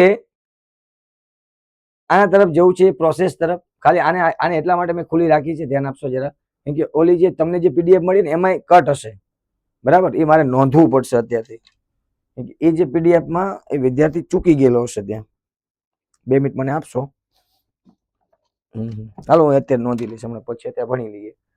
તો એના જે સ્ટેપ છે 6 છે. આમાં છે શું? કઈ નથી. પેલા પ્લાનિંગ કરો, ટીચિંગ કરો, ફીડબેક મેળવો. પાછું તમને એવું લાગે છે ફીડબેક લીધા, સુધર્યા, સુધારી લીધું, ઓકે, તો પાછું રીપ્લાનિંગ કરો. રીપ્લાનિંગ કર્યું, ચાલો નાવ રીટીચિંગ કરો, પાછું ભણાવો. એન્ડ ધેન પાછું તો કઈ નહીં, પાછું ફીડબેક, રીફીડબેક લ્યો. તો એનો મતલબ તો 3 જ સ્ટેપ છે. આ જે અધ્યાપન જે સ્કિલ છે, એને કૌશલ્ય છે, એને શીખવવાના ખરેખર 3 જ સ્ટેપ થયા. તમારું વેલ પ્લાન કરો, વેલ પ્લાન કરી દીધું, ઓકે, ચલો પ્લાનિંગ રેડી છે.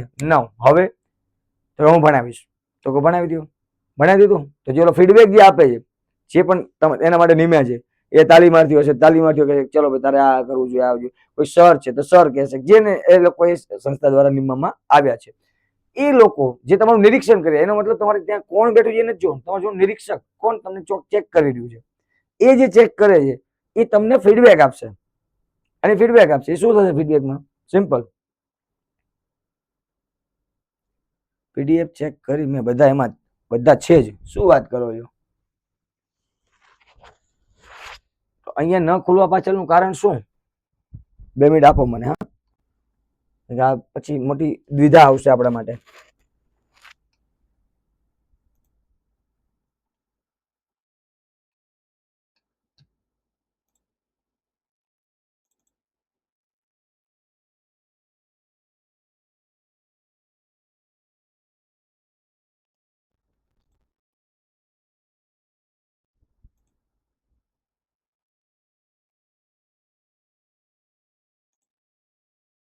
ચલો ને પછી હું કન્ફર્મ કરી દઈશ. તમે ચલો થોડો ટાઈમ વેસ્ટ ન કરો તમારો અત્યારે, અહીં ધ્યાન આપી લો. તો એનો મતલબ માઇક્રો ટીચિંગ શું છે? ડ્વાઇટ એલન શું કહે છે કે એક જ સાયકલને તમે રીસાયકલ કરો, બરાબર. આ પીડીએફ બરાબર છે તો કોઈ ઇશ્યુ જ નથી મને, ચાલો કઈ ઇશ્યુ નથી. પીડીએફમાં તમને મળે છે, ઓકે છે, તો કઈ વાંધો. મારામાં કદાચ ન ખુલી, ટેકનિકલ ઇશ્યુ હશે, આપણે એને જવા દઈએ, બરાબર. Problem solve. તમારી પીડીએફમાં ભૂલી ગયા હશે કે એ પાનું, એટલે તમને જે મોકલાય એ જ પીડીએફ છે. ઓકે, કઈ વાંધો નહીં. તો આપણે યાદ કેવી રીતે રાખશું? પ્લાનિંગ, આયોજન કરો. જે પણ સ્કિલ તમારે, સોરી થોડો ઝૂમ કરી આપું છું તમને. જે પણ સ્કિલને તમારે શીખવવાની છે એને એના ઘટકોને તમે યાદ રાખી લો. વિષયાભિમુખ છે, પ્રશ્ન પ્રવાહિતા છે, કાપા છે, જેને પણ છે. અને વિષય વસ્તુ એ મુજબ તૈયાર કરો, બરાબર. તો આ જે તૈયાર કરવાની જે ઘટના છે શું કહેવાય? પ્લાનિંગ, આયોજન. ઓકે, હવે એમાં કઈ છે નહીં, તમે બધાય કરેલું હશે. પછી તમે એને ભણાવવા ગયા હશો, ત્યારે વાઇબ્રન્ટ ગુજરાત થયું હશે. કેમ કે શરૂઆતમાં માઇક્રો પાર્ટ લેવો, બરાબર, હજુ કઈ આવડતું નથી, સીધું જવા દેવું, તો શું કરવું એમ. વાઘેલા શોભનાબેન કે છે કે સર મને પીડીએફ નથી આવી. શોભનાબેન, પીડીએફ બધા જો એકને આવ્યું ને એકને ના આવ્યું એવું તો બને નહીં. એનો મતલબ શું થયો? એનો મતલબ એ કે તમે યોગ્ય જગ્યાએ ગોતી નથી એપ્લિકેશનમાં. એટલે તમે યોગ્ય જગ્યાએ શોધી લેશો એટલે મળી જશે, બરાબર. ચલો, પ્લાનિંગ, ટીચિંગ ને ફીડબેક. પછી હવે 5 થી 7 મિનિટ તમે ભણાવો. અહીંયા ભલે 10 લખી, મેક્સિમમ ટાઈમ છે, પણ તમને પરીક્ષાની દ્રષ્ટિએ 7 મિનિટ તમને હું કહું છું, બરાબર. 5 થી 7 મિનિટ માટે વિદ્યાર્થીઓના નાના જૂથના આયોજન મુજબ તમે કૌશલ્ય દ્વારા એને ભણાવો. 5 to 7 મિનિટ્સ. Now feedback. જે પણ નિરીક્ષક નિમવામાં આવ્યા છે ત્યાં, એ નિરીક્ષક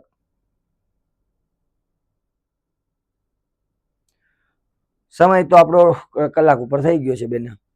નિરીક્ષક દ્વારા નિરીક્ષણ પત્રકના આધારે તાત્કાલિક અને રચનાત્મક પ્રતિભાવ આપવાનો છે. મતલબ તરત જ જવાબ દઈ દેવાનો છે, એને આપવાનું છે. જે નિરીક્ષકને બેસાડવામાં આવ્યા છે એ લોકોએ અને રચનાત્મક, જેથી રચનાત્મકનો મતલબ જ થાય સુધારાત્મક, જેથી એ સુધરી શકે. અને આ પ્રતિભાવ આગામી સુધારા માટે માર્ગદર્શનનું કામ કરશે. કેમ કે અહીંયા થોડો માઇક્રો પાર્ટ અટકી જવાનો છે. ના, એ અટકી નથી જવાનો. તો પાછું એનું પ્લાનિંગ કરવામાં આવશે. રીપ્લાનિંગ. કેમ ભાઈ? અહીંયા જે સુધારા આપ્યા છે, ભૂલો જે રહી ગઈ છે, એ ભૂલોને ધ્યાન આપો જરા અહીંયા. એ ભૂલોને તમારે જે ખામીઓ આપી છે, સુધારાઓ આપ્યા છે, એ સૂચનો તમને જે પણ નિરીક્ષક દ્વારા આપવામાં આવ્યા છે, એ જ પાઠને પાછું તમારે વિષય વસ્તુ તો આ જે હતું ને એમાં એડ કરી અને ફરી પાછો રીપ્લાન્ટ કરવાનો છે.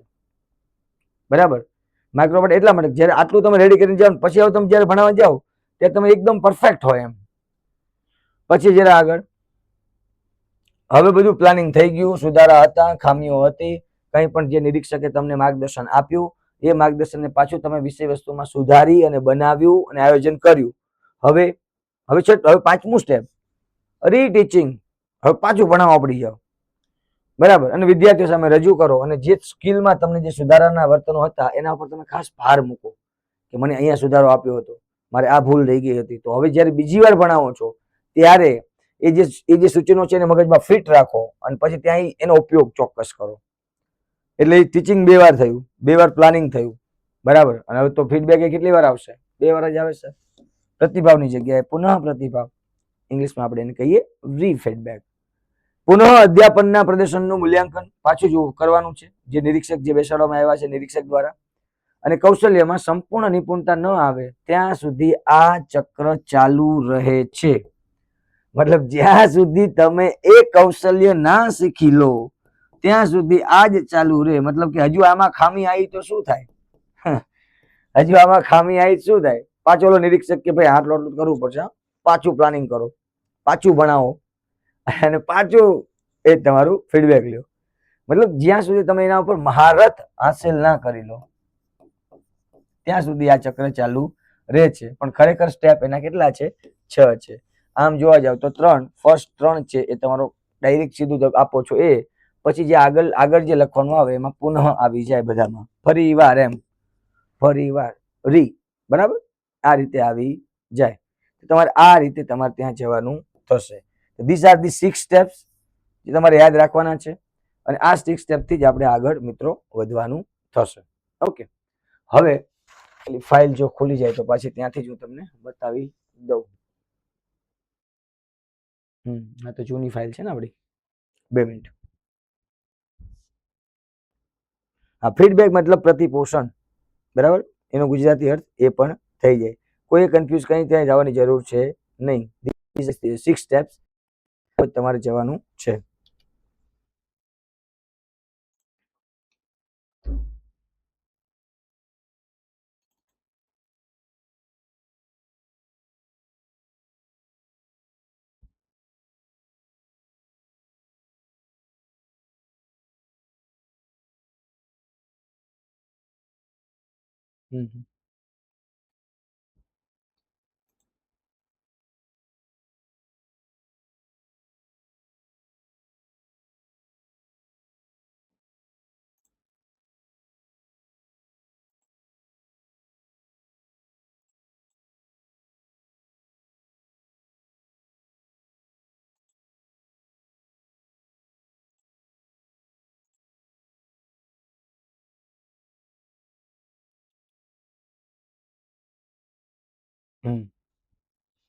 ઓકે, હતા જ.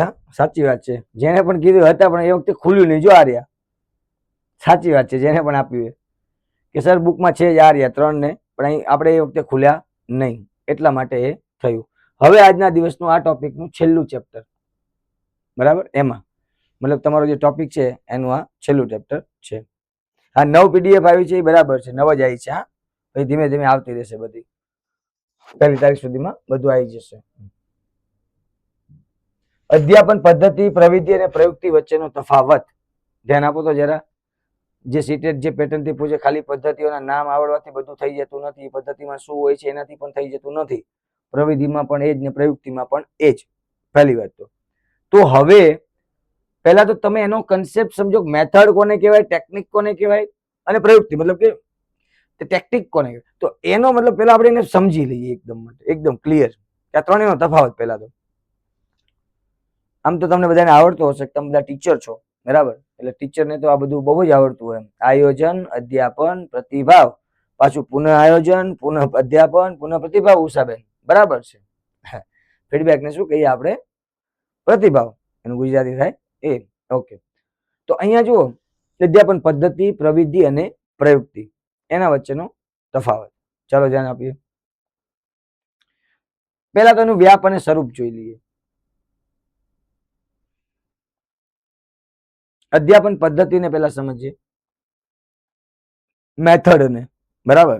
તો વ્યાપ એનો મુખ્ય માર્ગ છે, મધ્યમ વ્યાપ પદ્ધતિનો માર્ગ, આવું બધું કઈ નહીં. અહીંયાથી ધ્યાન આપો. સંકલ્પના, કન્સેપ્ટ એક્ઝેક્ટ, કે જ્યારે અધ્યાપન પદ્ધતિ તમે યસ ઝૂમ કરી દીધું છે. પદ્ધતિ કોને કહેવાય? તો પદ્ધતિ એને કે જે વિષય વસ્તુને શીખવવાનો મુખ્ય માર્ગ હોય. જે પાઠ તમે ભણાવી રહ્યા છો એનો જે મુખ્ય રસ્તો છે, હાઈવે, એને સંપૂર્ણ માળખું એ હોય, અને એ શિક્ષણનો એ સિદ્ધાંત કહેવાય. પહેલી વાત તો પ્રવિધિ કોને કહેવાય? પ્રવિધિ એને કહેવાય કે જે પદ્ધતિને અસરકારક રીતે અમલમાં મૂકવા માટે નાનું સ્ટેપ છે કે એના માટેની ક્રિયા છે. પણ કોને મૂકવા માટેની વાત કરીએ ને? પદ્ધતિને મૂકવા માટેની. તો પદ્ધતિ તો ભાઈ આ રહી, ધ્યાન આપો તો જરા. તો પહેલા તો મેથડ જે છે એને તમે માનીને ચાલો કે હાઈવે છે, આ એનો સબરોડ છે. પ્રવિધિ કે ભાઈ એ પદ્ધતિને પાછી મારે અસરકારક રીતે મૂકવી હશે, મારે શું કરવું પડશે? તો એને સ્ટેપ બાય સ્ટેપ ગોઠવવું પડશે. કઈ રીતે મૂકીશ એને કહેવાય પ્રવિધિ.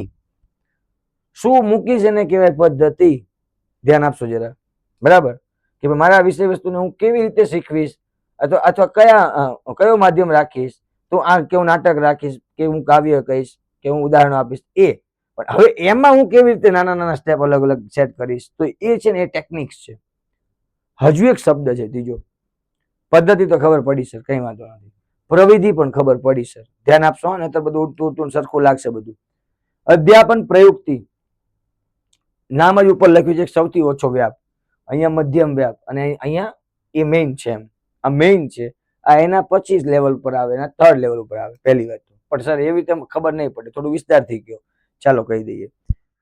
વર્ગખંડ જ્યારે વ્યવહારની અંદર ક્ષણિક જરૂરિયાત, એટલે કે ખાલી ધ્યાન ખેંચવું છે, શિસ્ત જાળવવી, વિદ્યાર્થીઓની જાળવવી છે, અને થોડા ક્ષણ માટે જ, ત્યારે તમે જે યુક્તિ વાપરો છો એને કહેવાય અધ્યાપન પ્રયુક્તિ. ક્લાસરૂમની અંદર થતી, આ બધું ક્લાસરૂમમાં થવાનું છે પહેલી વાત તો. એટલે એનો મતલબ અહીંયા પદ્ધતિ, પ્રવિધિ અને પ્રયુક્તિ, એનો જે મેઇન જે ડિફરન્સ છે એ મારે તમને કેવો હોય તો કે આ મેઇન રસ્તો છે આખા વિષય વસ્તુને શીખવા. આખા વિષય વસ્તુને તમે જ્યારે પાઠ આયોજન કરો ને તેના લખો પદ્ધતિ, ધ્યાન આપશો. પછી હવે એ પદ્ધતિને એક્ઝિક્યુટ કરવા માટે, અમલમાં મૂકવા માટે તમે જે નાના નાના સ્ટેપ્સ જે સેટ કરો છો એને કહેવાય પ્રવિધિ. કેવી રીતે? અને પ્રયુક્તિ એક ક્ષણિક તરીકે આપણે એને જોઈએ છે. ઓકે, ના હવે હું પ્રવિધિ અને પ્રયુક્તિનો ડિફરન્ટ આપી શકું સર? હમણાં તમે આખું પૂરું બોક્સ કરશો એટલે બધાનું ઉદાહરણ સાથે તમે આપી શકશો, કઈ ચિંતા કરશો માં. પહેલા શાંતિથી સાંભળો. અત્યારે જે કથા ચાલી રહી છે એને તમે સાંભળો એટલે ખ્યાલ આવી જશે. પદ્ધતિ, પ્રયુક્તિ, પ્રવિધિ અને પ્રયુક્તિ. કોઈ લાંબા ગાળાના હેતુઓ છે, એને સિદ્ધ કરવા છે, અને આખું એટલે કે સંપૂર્ણ વિષય વસ્તુનું જે સંગઠન છે એ કરવું હોય, એ એનો હેતુ છે પદ્ધતિનો. તો ટોટલ આખું તમારું જેટલું પણ તમે જે ભણાવવા ઈચ્છો છો, આવું છું એના માટે આવું છું, તમે એને ભણાવવા માટે ઈચ્છો છો આખું એ પાઠ, આખો પાઠ, ઓકે. પણ આખા પાઠમાંથી કોઈ એક કૌશલ્ય, આખા પાઠમાં તો કેટલાય કૌશલ્ય હશે, સમજો. આખા પાઠમાં કેટલાય કૌશલ્ય હશે, તેમાંથી એક કૌશલ્ય વિકસાવવા, બરાબર, કે એનો આખા પાઠનો કોઈક ભાગ એ પ્રવિધિમાં આવે. ધ્યાન આપશો.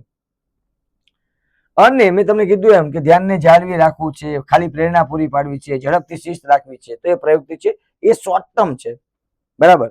આ શોર્ટ ટર્મ છે, આ લોંગ ટર્મ છે પદ્ધતિ, અને એ આખા પાઠને કવર કરે છે. આ આખા પાઠની પ્રવિધિ કવર કરતી નથી. ટેકનિક્સ એ માત્ર ટેકનિક એટલે તમારું માઇક્રો સ્કિલ જેવું થાય, કોઈ એક કૌશલ્ય. ઓકે, ચલો હજુ એનાથી જરા આગળ ચાલીએ. છેલ્લા ટોપિક આવશે એટલે ત્યાં સુધી તો બધું ઉતરી ગયું હશે. ધ્યાન આપો. ચોથો સમયગાળો, સમગ્ર પાઠ કે એકમ કે કોર્સ દરમિયાન ચાલુ રહે બધી પદ્ધતિ. પહેલી પ્રવિધિ તો સાહેબ 2 થી 10 મિનિટ જ હોય ટૂંકા ગાળા માટે. મેં હમણાં જ વાત કરી દીધી, કોઈ એક સ્કિલ માટેનું હોય. અને આ છે ને આ ટૂંકા ગાળા માટે એટલે આટલો જ ગાળો હોય એનો. આ તો એનાથી પણ ક્ષણ પૂરતો જ, પછી પૂરું થઈ ગયું પ્રવૃત્તિ. બરાબર, હજુ એનાથી આગળ ચાલીએ. ધ્યાન આપો તો જરા. ગોખતા હોય એવું ના લાગતા, જરાય ગોખવા માટેનું ટ્રાય ન કરતા. એક ઉદાહરણ બેસાડીશ ને એટલે બધું જ હમણાં પૂરું પિક્ચર ને પણ હાથે કે નથી બેસાડતો. અધ્યાપન પદ્ધતિ, પ્રવિધિ અને પ્રયુક્તિ. ધ્યાન આપો. આનો વ્યાપ મુખ્ય છે, કેમ કે શબ્દો આવા આવે ત્યારે આપણે મૂંઝાવાનું નહીં. ખાલી એ ઉદાહરણથી તો કન્સેપ્ટ સમજાઈ જાય. જો આવા શબ્દો પણ થોડા જોશે ને વિધાનો માટે, એટલા માટે. તો પદ્ધતિ એ શું છે તો કે વ્યાપક છે. પ્રવિધિ એ શું છે તો કે સાહેબ એનો મધ્યમ વ્યાપ છે. બરાબર. અને પેલું તો કે એક તો શોર્ટ ટર્મ છે, સૌથી ઓછો વ્યાપ છે. વ્યાપ એટલે ફેલાવવું. ઓકે, આખા ક્લાસમાં થોડા ક્ષણ માટે જ પ્રયુક્તિનો ઉપયોગ થાય, આ સ્ટેટમેન્ટ કહેવાય. મધ્યમ સ્તર માટે અધ્યાપન પ્રવિધિનો ઉપયોગ થાય, ટેકનિક્સનો ઉપયોગ. અને આખા પાઠ દરમિયાન જે વપરાય એને કહેવાય મેથડ. પહેલી વાત. બીજું, આખો પાઠ એ તમે વાત કરી દીધી. પાઠનું કોઈ કૌશલ્ય કે ઘડીક જરૂરિયાત પૂરતું પ્રવિધિ, પ્રયુક્તિ. હેતુ શું છે તો કે આખા પાઠ તો કોપી છે આખી. પછી સમયગાળો, કે સમગ્ર પાઠ, એકમ કે કોર્સ, ઓલું થોડા માટે, ક્ષણ માટે. આ 4 મુદ્દાનો ભાવાર્થ એકનો એક જ હતો. આવે છે બધું જ આવે છે. ઘડીક ખમો મારા વાલા. હા, મને આ થોડું ઇનડેપ્થ જેવું ગમે છે. શબ્દોની સમજણ કે તમે શબ્દો સમજો પહેલા.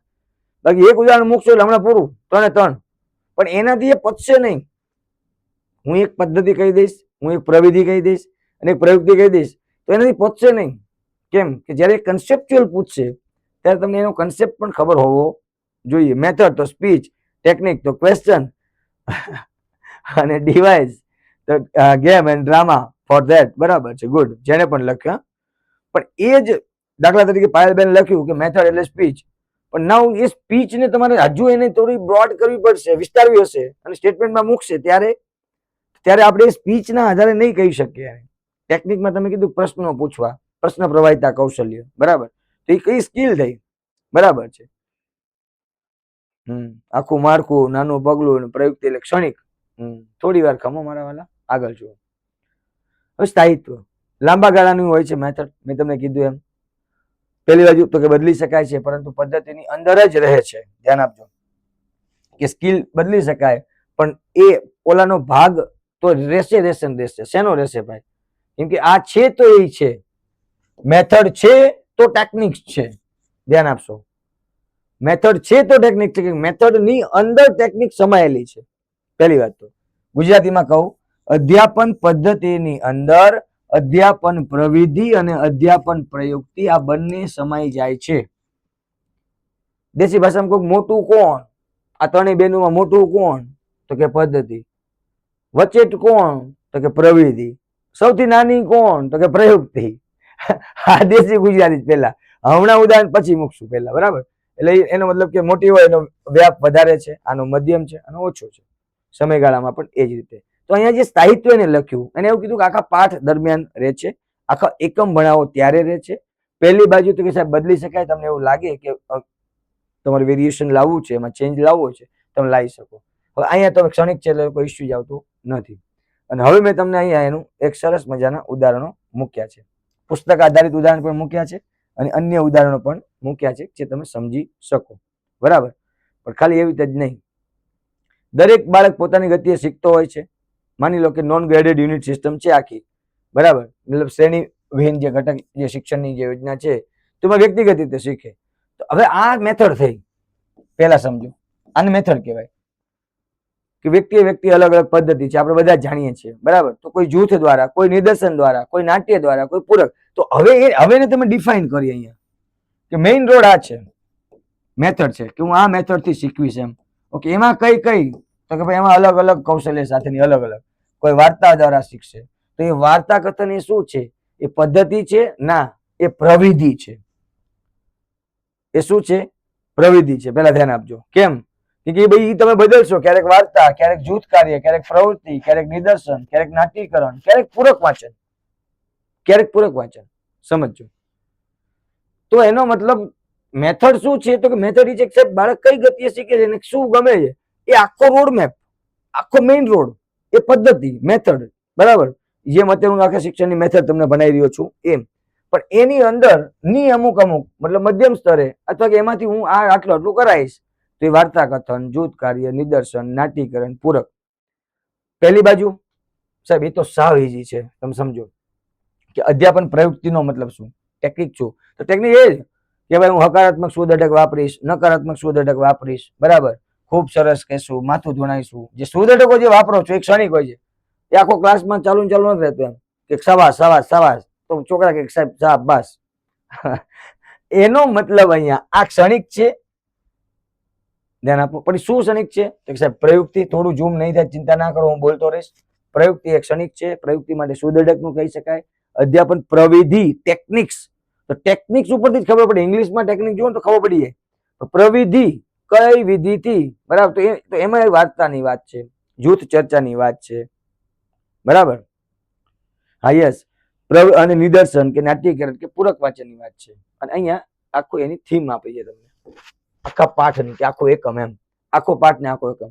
હવે તમે જયારે પાઠ બનાવ્યો ત્યારે યાદ કરો, તમે જયારે આખો પાઠ આયોજન તમારું રેડી કર્યું હતું ત્યારે હવે જો પાઠ ખરેખર કોઈ જાતે બનાવ્યો હોય, બરાબર, કોઈની કોપી ના કરી હોય તો એ મને કે સાહેબ તમે આ પદ્ધતિનો ઉપયોગ કર્યો તો, પ્રવિધિનો ઉપયોગ કર્યો તો કે પ્રયુક્તિનો ઉપયોગ કર્યો તો. ચાલો તો હું 2 મિનિટ આપું છું, મને આન્સર આપો તો મારે જોઈએ છે. તમે બધા ટીચર છો, પછી નીચેનું આપણે અન્ય ઉદાહરણ પણ લઈએ સાથે અહીંયા, બરાબર.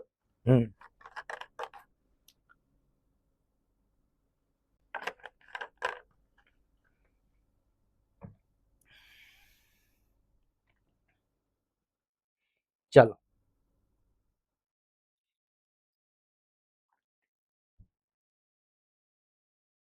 વેરી ગુડ પૂજાબેન, ત્રણેય જોઈએ, વેરી ગુડ. મોટી બેન નહીં જોઈએ, વચેટ બેન નહીં જોઈએ, નાની બેન નહીં જોઈએ. Good good good, very good. બસ એમ હિંમત કરવાની, એમ મૂંઝાવાનું નહીં કે સાહેબ ત્રણેયનો કર્યો હતો.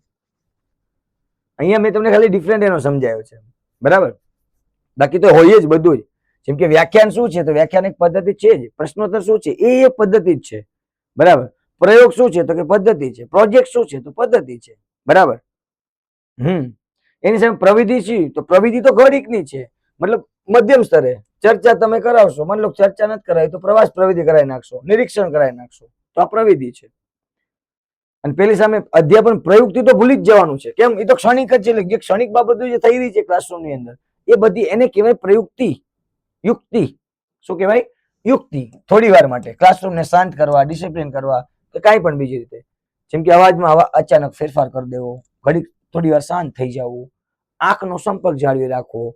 આવી જે નાની નાની જે યુક્તિઓ છે જે તમે કરો છો ક્લાસને મેનેજ કરવા માટે, એને કહેવાય પ્રયુક્તિ. ઓકે. નાઉ ક્લાસરૂમમાં તમે આખો પાઠ ભણાવી રહ્યા છો પણ દરેક બાબતને તમારે અલગ અલગ રીતે શીખવવી છે. તો એ અલગ અલગ જે કરો છો તમે, એના જે ભાગ પાડો છો એને કહેવાય તમારી ટેકનિક્સ. કે આ પાઠને હું આ ટેકનિકથી ભણાવીશ, સ્કિલ કૌશલ્ય, આ ટેકનિક કે આ કૌશલ્યથી હું ભણાવીશ એને. ઓકે. તો એ તમારો આખો પાઠ ખાલી વિષયાભિમુખ કૌશલ્યમાં જ હશે નહીં હોય, પ્રશ્ન પ્રવાહિતા કૌશલ્ય પણ હશે અંદર, સમજજો જરા. કાપા કાર્ય કૌશલ્ય પણ હશે. તો એ જે બધા ખાનાઓ પડે છે એને કહેવાય ટેકનિક, અધ્યાપન પ્રવૃત્તિ. અને એ ટેકનિકનો જ બીજું આપણે કહીએ છીએ કૌશલ્યો, અલગ અલગ. પણ એમાં એના નામ છે બધાના, કે ચર્ચા કરાઈશ, પ્રવાસ કરાઈશ, નિરીક્ષણ કરાઈશ કે બાકીનું કોઈ પણ જેટલા આવે છે એ બધા, બરાબર. અહીંયા આપ્યા છે નામ, જો ધ્યાન આપો. અધ્યાપન પદ્ધતિઓ અને અધ્યાપન પ્રવિધિઓ, મતલબ મેથડ્સ એન્ડ ટેકનિક્સ. અહીં ધ્યાન આપો. એટલે હવે તમને એકદમ સમજાવું. દાખલા તરીકે હવે તમે જોશો એટલે તમે બધી સમજાઈ જશે એ બધી. પણ તફાવત તમારે જયારે સમજવો હતો તો એ તફાવત સમજવા માટે મેં તમને એટલા માટે આપી દીધું. બાકી તો તમે કોમન જ એને ગણીને જાઓ છો કે આવું આવું અમે કરાવીએ છીએ ભાઈ, બરાબર. પણ જે એનો પાઠ, આખા પાઠ માટેનું અલગ છે અને અમુક અમુક શોર્ટ ટર્મ માટે પણ એ અલગ અલગ છે. યસ. નિષ્કર્ષમાં પદ્ધતિ, બરાબર છે. પ્રવિધિ અને પ્રયુક્તિના વચ્ચે જયારે નિષ્કર્ષમાં પદ્ધતિ, બસ ગુડ. મેથડ એ. હવે જરા અને થોડું આગળ જોઈ લઈએ એટલે ખ્યાલ તમને આવી જાય. અહીંયા હવે ત્રણેય વચ્ચેનો સંબંધ, આ તો ડિફરન્સ થઈ ગયો, ચલો, બરાબર. કે ઓલું યુક્તિ છે એ તો ક્ષણિક હોય છે, પ્રવિધિ છે તો કે કોઈ એક સ્કિલ અને વધારે આપણે સારી રીતે આપી શકીએ એટલા માટે એ ટેકનિક્સ આપણે ઉપયોગ કરીએ છીએ ત્યાં. અને મેથડ એ સમગ્ર પાઠ માટેની તમામનો કોમ્બો ત્યાં હોય છે. મતલબ પ્રવિધિ અને પ્રયુક્તિ અને પદ્ધતિ આ ત્રણેયનો કોમ્બો એટલે એ મેથડ છે પહેલી વાત. ઓકે, નાવ ડિફરન્સ પણ ખ્યાલ આવ્યો. અને હવે આપણે ત્રણેય વચ્ચેનો સંબંધ જોઈએ. જરા ધ્યાન આપશો. થોડું ઝૂમ કરી દઉં. ચાલો.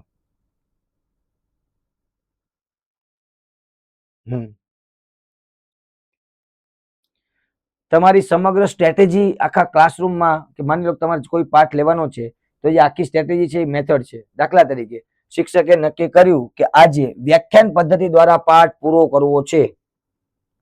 આજે મારે બોલીને જ પાઠ પૂરો કરવો છે વ્યાખ્યાન પદ્ધતિથી. તો એનો મતલબ શું થયો? આખી સ્ટ્રેટેજી ચાલશે હવે માત્ર વ્યાખ્યાન ઉપર. સાહેબ બોલે રાખશે, ભણાય રાખશે, શીખવે રાખશે, પિક્ચર પૂરું. બરાબર? તો આ મેથડ છે. હવે ટેકનિક્સ જરા ધ્યાન આપો. એટલે કે પ્રવિધિ પદ્ધતિને વ્યવહારુ સ્વરૂપ આપશે. સાહેબે જે વ્યાખ્યાન પદ્ધતિની વાત કરી છે તો હવે એનું તમે જો ડેમો. મતલબ કે વ્યાખ્યાન પદ્ધતિને અસરકારક બનાવવા માટે શું કરશે સર? નિદર્શન કરશે. તો નિદર્શન જે કરી અથવા ચર્ચા ગોઠવશે. ચર્ચાનો સહારો મતલબ બોલીને જ. વ્યાખ્યાન એટલે બોલવું જ છે, મૌખિક રીતે જ છે, પણ મૌખિકમાં પણ એ નિદર્શિત કરશે, ડેમો આપશે, સાથે સાથે ચર્ચા કરાવશે તો એનો સહારો લેશે. તો ચર્ચા જે કરાવશે એ શું થયું?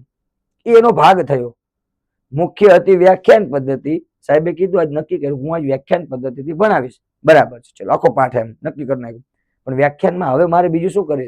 હું વન સાઈડ બોલતો જઈશ તો સામે ક્યાંય ઉતરશે નહીં.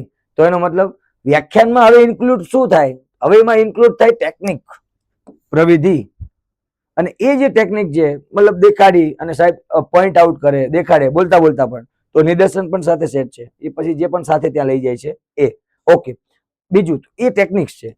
બીજું એ ચર્ચા કરાવડાવશે જ્યારે બોલે છે ત્યારે. યસ, તો એ ચર્ચા કરાવડાવશે ત્યારે સીધું એને જે ચર્ચા કરાવી એ પ્રવિધિમાં બેસશે. એનો નાનો ભાગ છે. આ એનો ગોલ છે વ્યાખ્યાન પદ્ધતિ. બરાબર? એટલે એ મુખ્ય ભાગ છે. અને આ ચર્ચા કરાવી તો પતી ગયું, પિક્ચર પૂરું છે. બરાબર? હવે ડન એમ કે તો બસ એ આમાં કેવું છે, ઉદાહરણ આપી દે તો ડન થઈ જાય, પણ ઓલો તફાવત ના સમજાય. કે એ સ્ટેટમેન્ટ સમજવાના હતા. પછી સ્ટેટમેન્ટમાં માથું ખંજવાળું આવે ને તો તકલીફ ના પડે. બરાબર? એટલા માટે. ના, ટેકનિક્સ તો ખબર જ છે. હવે એ પદ્ધતિ કે પ્રવિધિ પદ્ધતિ દરમિયાન માની લો કે કોઈ નાની નાની સમસ્યા આવે છે. સાહેબ વ્યાખ્યાન કરાવી રહ્યા છે અને એની પ્રવિધિ તરીકે ચર્ચા કરાવી રહ્યા છે એક ભાગ તરીકે. અને ત્યાં કોઈ ઇસ્યુ આવ્યો છે, ત્યાં કોઈ સમસ્યા આવી છે, તો શું છે? દાખલા તરીકે નાટ્યકરણ પ્રવિધિ ચાલી રહ્યું છે. સમજો, નાટક ચાલી રહ્યું છે. બરાબર? એટલે પ્રવિધિ એટલે ટેકનિક્સ, નાટક. અને અમુક વિદ્યાર્થીઓનું ધ્યાન ભટકી ગયું છે તો ત્યારે શિક્ષક તરત જ અવાજ ધીમો કરી દે છે. આ જે કામ કર્યું ને શિક્ષકે એને કહેવાય પ્રયુક્તિ. જો હવે ત્રણેયનો કોમ્બો સેટ સમજાઈ જતો હશે તમને. બરાબર? કે અહીંયા માની લો કે એને વ્યાખ્યાનની જ વાત કરી, બોલીને વાત કરવાની છે. ઓકે, એ જ વસ્તુમાં એને કોઈ માની લો કે બીજી એક્ટિવિટી છે, જેમ કે નાટ્યકરણ ઉદાહરણ આપ્યું છે અને પ્રવિધિ ચાલી રહી છે. પ્રવિધિ ચાલી રહી છે તો પ્રવિધિ અને પ્રયુક્તિમાં બેનો સંબંધ શું છે? સંબંધ એ છે કે પ્રવિધિને યોગ્ય રીતે પૂરી કરવા માટે થઈ અને પ્રયુક્તિ કામ આવે છે. નહીતર જો ધ્યાન ભટકી ગયું થાય શું? પૂરું નાટક ફેલ.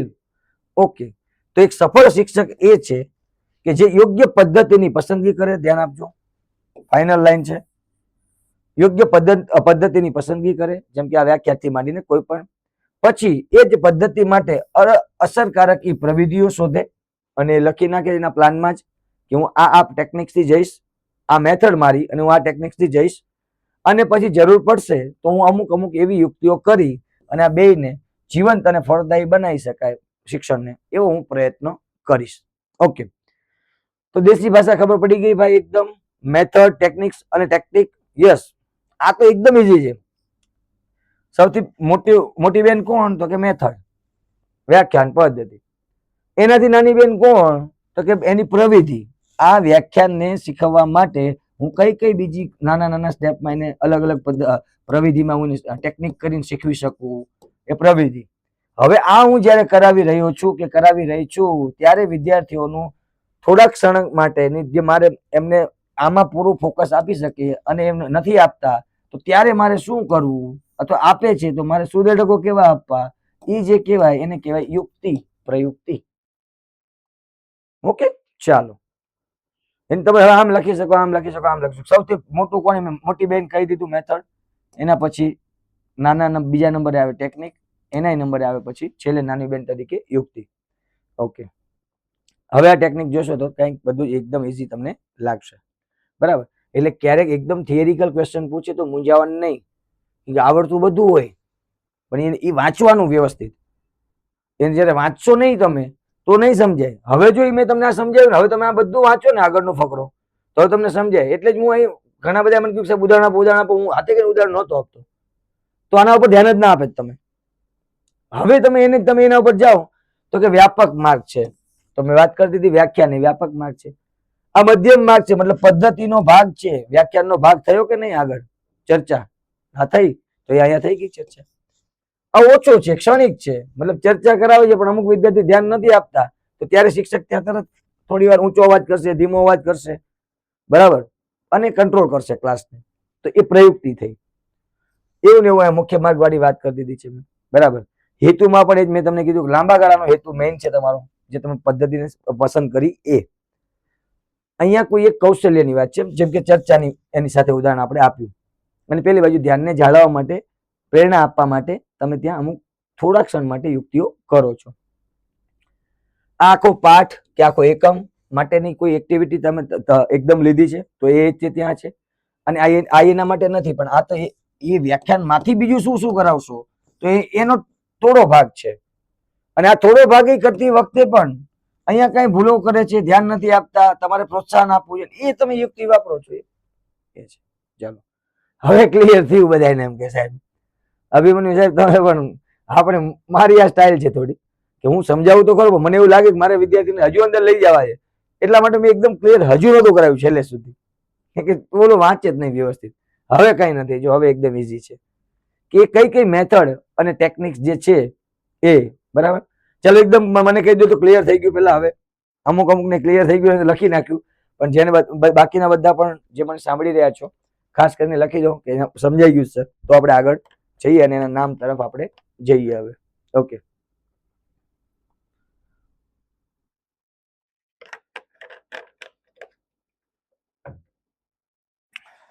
તફાવત એ સ્ટેટમેન્ટમાં આપે તો મૂંઝાવાનું થતું નથી, બરાબર, કેમ કે વિધાનોમાં આપશે આપણને. અહીં ધ્યાન આપો.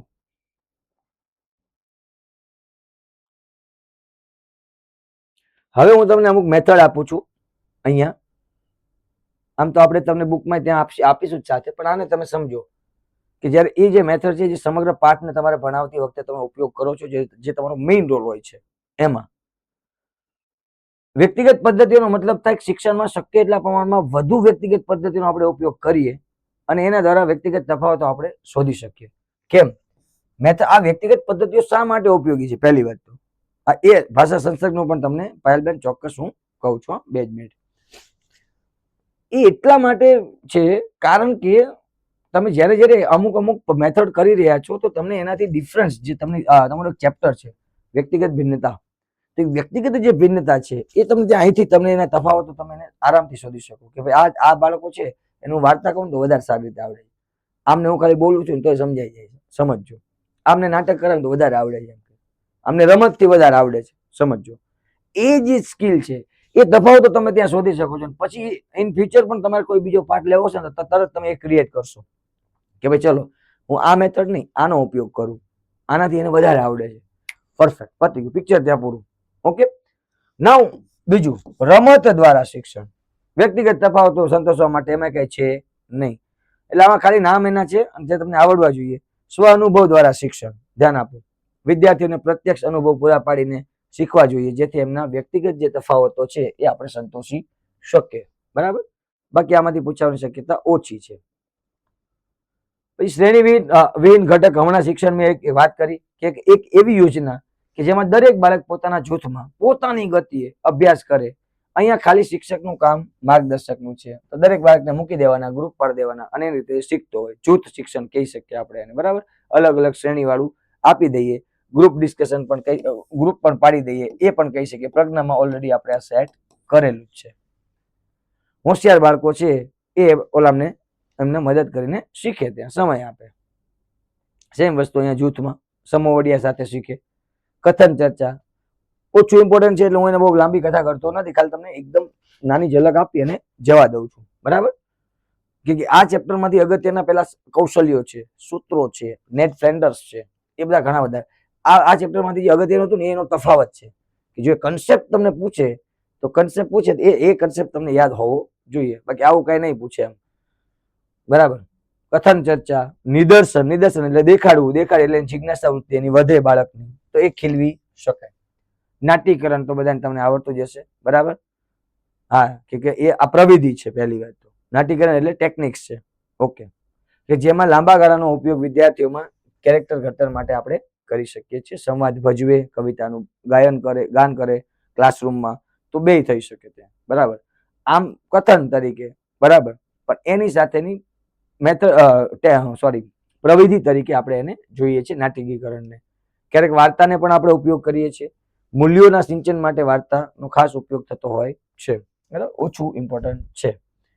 પૂરક વાચન, આ પ્રવિધિ ચારિત્ર્ય ઘડતર માટે લાંબા ગાળા માટે ઉપયોગી છે. પૂરક વાચન વધારાનું વાંચન પછીનું બાકી જોડ દીધું, બરાબર.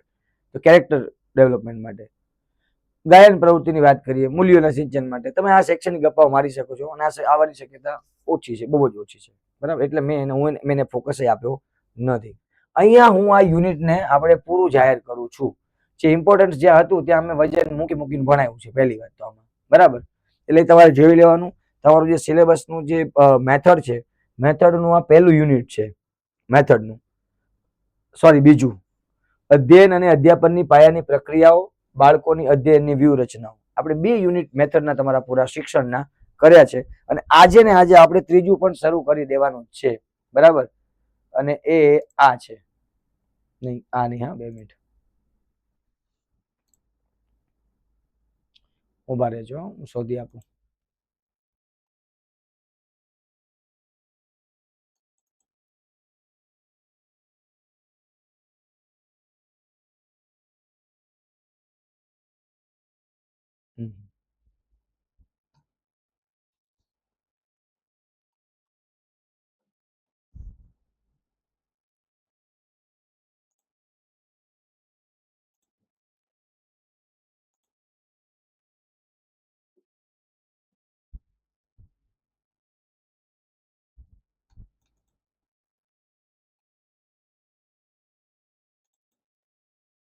ઓકે, આ ત્રીજું યુનિટ છે, બાળક સમસ્યા ઉકેલનાર અને વૈજ્ઞાનિક શોધક, જે આપણે શરૂ કરી દેવાના છીએ અત્યારે, બરાબર. જો તો એ સમસ્યા ઉકેલનાર અને વૈજ્ઞાનિક શોધક અહીંથી તમને ખાલી આટલું મૂકી દીધું છે ને, એનાથી પૂરું જ નથી થતું. પહેલી વાત તો તમને એમ લાગે આમાં શું છે, આમાં કઈ છે જ નહીં. ના, આ ચેપ્ટરની અંદર થી તમારે સૌથી પહેલા શું શીખવાનું છે તમને સમજાવું. જો આપણે આજે શું શીખીશું એમાં, બરાબર. ભાષા સંસર્ગનું પણ તમને ચોક્કસ કહી દઉં. મેથ્સનું લાઈવ સેશન છે સર આજે, આ છે. સંસર્ગનો મતલબ થાય સાથે. બાળક અહીંયા સમસ્યા ઉકેલનાર તરીકે તમે એ જોશો, આપણે એનો સ્વભાવ જોશું, બાળકનો સ્વભાવ. પહેલી વાત તો કે એનો સ્વભાવ કેવો હોય છે, ઓકે. પછી ધ્યાન આપો, બાળક કેવી રીતે સમસ્યાને ઉકેલે છે એ આપણે આનો સ્ટેપ જોશું. પછી એક સાયન્ટિફિક વૈજ્ઞાનિક શોધક તરીકેની જ્યારે વાત છે તો સૌથી પહેલા તો એ જે સાયન્ટિફિક જે એપ્રોચ છે જે બાળકમાં ઘડાય છે એ પ્રોસેસ તમારે સમજવી પડશે. વૈજ્ઞાનિક વિચારની પ્રક્રિયા એ પણ અહીંયા અમે રાખ્યું છે સાથે, બરાબર. અને વૈજ્ઞાનિક શોધક તરીકેના જે બાળકોના જે બાકીના જે ઉદાહરણ છે એમાં પણ મેં તમને સમજાવવા માટેના રાખ્યા છે. બીજું એનું વલણ, એનું મહત્વ, બાળ વિકાસમાં વૈજ્ઞાનિક વલણનું શું મહત્વ હોય એ પણ મેં સાથે ત્યાં રાખ્યું છે. એટલે આપણે શરૂ કરીએ છીએ. આજે બધું પૂરું નહીં થાય, અત્યારે હું તમને શરૂ કરી દઉં છું, ઘણું છે આગળ, બરાબર.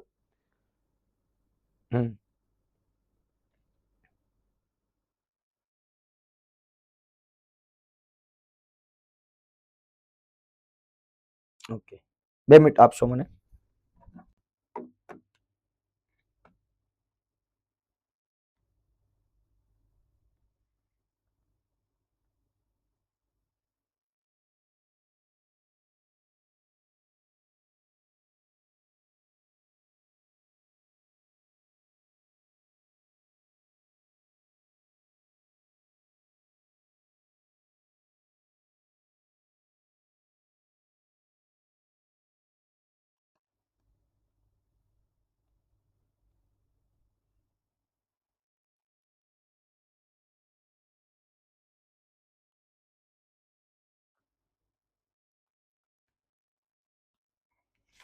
ઓકે, એક મેસેજ છોડવાનો હતો, એટલે મેસેજ છોડવા માટે સમય હતો મારે, થોડો લેટ થઈ ગયો, મેં છોડી દીધો છે. ચલો, ત્રીજો મુદ્દો આપણે ભણવા જતા તરફ જઈ રહ્યા છીએ. બાકીનું બધું ઓકે છે કે નહીં?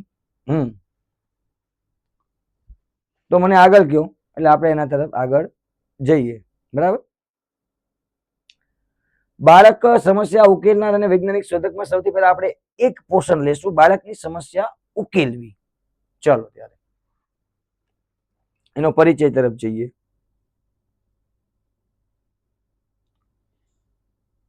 આપણે બધા જાણીએ છીએ કે બાળક છે ને એનામાં ક્યુરિયોસિટી બહુ જ હોય.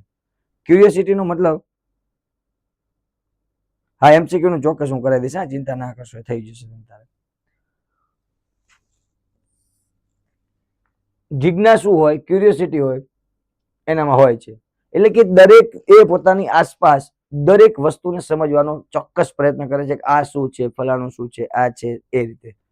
એટલે આ શું છે, કેમ થાય છે, કેમ પડે છે, કેમ ચાલે છે. તમારા ઘરે નાના ઢીંગલા ઢીંગલી હોય ને તો આવું પૂછતા હોય એમ, બરાબર, કે પપ્પા આવું કેમ થાય છે, આવું કેમ ચાલે છે. તો એનો મતલબ એનામાં ક્યુરિયોસિટી જબરજસ્ત છે બાળકમાં, પહેલી વાત તો, બરાબર. અને સ્વાભાવિક રીતે રહેલી હોય છે, આપણે બધા જાણીએ છીએ. એક કામ કરીએ છીએ, આ ચેપ્ટરને શરૂ નથી કરતા અત્યારે, કેમ કે 1:15 થઈ ગયો છે અને હજુ શરૂ કરીશું તોય પછી કાલ રિપીટેશનમાં આપણે મૂકવું જ પડશે ને. એના કરતા તમારા પ્રશ્નો લઈ લઈએ 10 મિનિટ, બરાબર, થોડા વહેલા ફ્રી કરી દઈએ, જમી લો શાંતિથી, એટલે કોઈ ઇસ્યુ ના થાય. ચલો, નથી લેતો અત્યારે ચેપ્ટર, બરાબર. 3 વાગે આવું ત્યારે ગુજરાતી આપણે મેથડ લેશું. ટોપિક મુજબની MCQ ની PDF પણ મિત્રો મુકાવી જ દઉં છું હમણાં, આની તે, બરાબર, આની પણ તમને મુકાવી દઉં છું. અને વૈશાલીબેન જે લે છે એ તો મુકાવી જ દઉં છું, બરાબર. એટલે તમે પ્રેક્ટિસ કરવી હોય તો MCQ વાંચીને પ્રેક્ટિસ કરી લેવાય.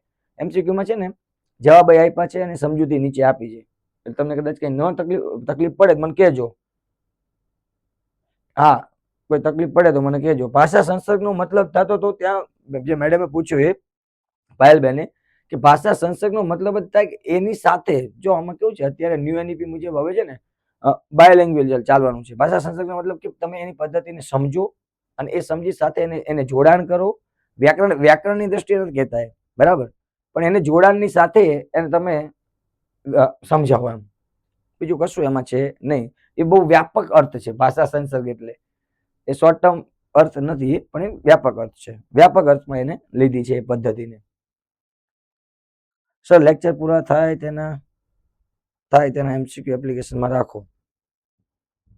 હા, કરી દેશું, હાલો. એક પણ PDF એપ્લિકેશનમાં નથી આવી. દીપિકા બેન આવું ના બોલશો મારા બેના, PDF તમે જોઈ લો સરખી રીતે, અને PDF છે ત્યાં. આમાં કેટલાય લઈને બેઠા બધા PDF ને સાથે અત્યારે, એટલે જોઈ લેજો, ત્યાં છે અંદર. હા, વૈભવબેન કે મેસેજ કર્યો છે, रिप्लाई आपसे चौकस आपसे। हाँ वैभव बहन चिंता ना करशो। और संध्या जी आपने जो बोला था कि मेरे क्वेश्चन के लिए आंसर दीजिए हिंदी में, आपने वो आप प्लीज एक बार रिपीट कर दिए, मैं थोड़ा भूल गया हूँ बेना। गुजराती गणित मेथड ની PDF નથી આવી। નારાયણ સર ના કોલ ના ટાઈમમાં ફેરફાર થાય તો કરજો, સારું। યુટીબી પર મૂકેલું પેપર ની PDF મોકલો। હા જો અહીંયા જ છે, હમણાં એને ત્યાં કરાવી દઉં છું। હાર્ડ કોપી તમારે ત્યાં ફોન કરીને પૂછી લેજો એની કિંમત। બુક માટે કોની પાસે વાત કરવાની, નંબર આપ્યો છે એના માટે અનિલસિંહ, એમાં નંબર છે જ તમારી પાસે આરામનો, એમાં વાત કરી લો। સુનિતાબેન કે તમારા જેવું કોઈ નથી કરો, બધું યાદ રહી જાય। બસ તારે બેના આમ જ પાસ થવું જ આપણે, બરાબર। સર એક સાથે બે જગ્યાએ લેક્ચર ના રાખતા। હા ચોક્કસ, ચાલો સુધીરભાઈ તમારું સૂચન પણ કરીશું, મતલબ એક ટાઈમે બે ના હોય એમ। હાર્ડ કોપી ને બુક્સ એક જ છે કે અલગ? ના એક જ છે। હા ભાઈ 26-27 ના લેક્ચર નથી દેખાતા, સ્મિતાબેન કહે છે। 26-27 ओके जोड़े लो हालो। हिंदी मीडियम के स्टूडेंट को गुजराती कंटेंट किस मीडियम का प्रिपेयर करना चाहिए? हिंदी मीडियम के स्टूडेंट्स को गुजराती कंटेंट किस मीडियम का प्रिपेयर करना चाहिए? देखो उसमें સંધ્યાબેન એમાં એવું છે, તમે જે કહો છો એમાં કે તમે કયા માધ્યમથી પરીક્ષા આપવા જઈ રહ્યા છો, એ માધ્યમથી તમારે आपको वो कंटेंट करना चाहिए। अगर आपने मीडियम ही मतलब पसंद किया है हिंदी मीडियम, तो फिर उसका ही कंटेंट आपको करना है। ठीक है, लेकिन आपने मीडियम पसंद किया है गुजराती, तो फिर आपको कंटेंट गुजराती लैंग्वेज का ही करना पड़ेगा। फिर हाँ, मतलब एग्जाम में जो आपको जो लैंग्वेज दी जाती है वो हिंदी ठीक है, लेकिन आपने अप्लाई गुजराती में किया तो वो गुजराती का ही रहेगा आपका। अगर हिंदी सही है तो कोई बात नहीं है, बराबर।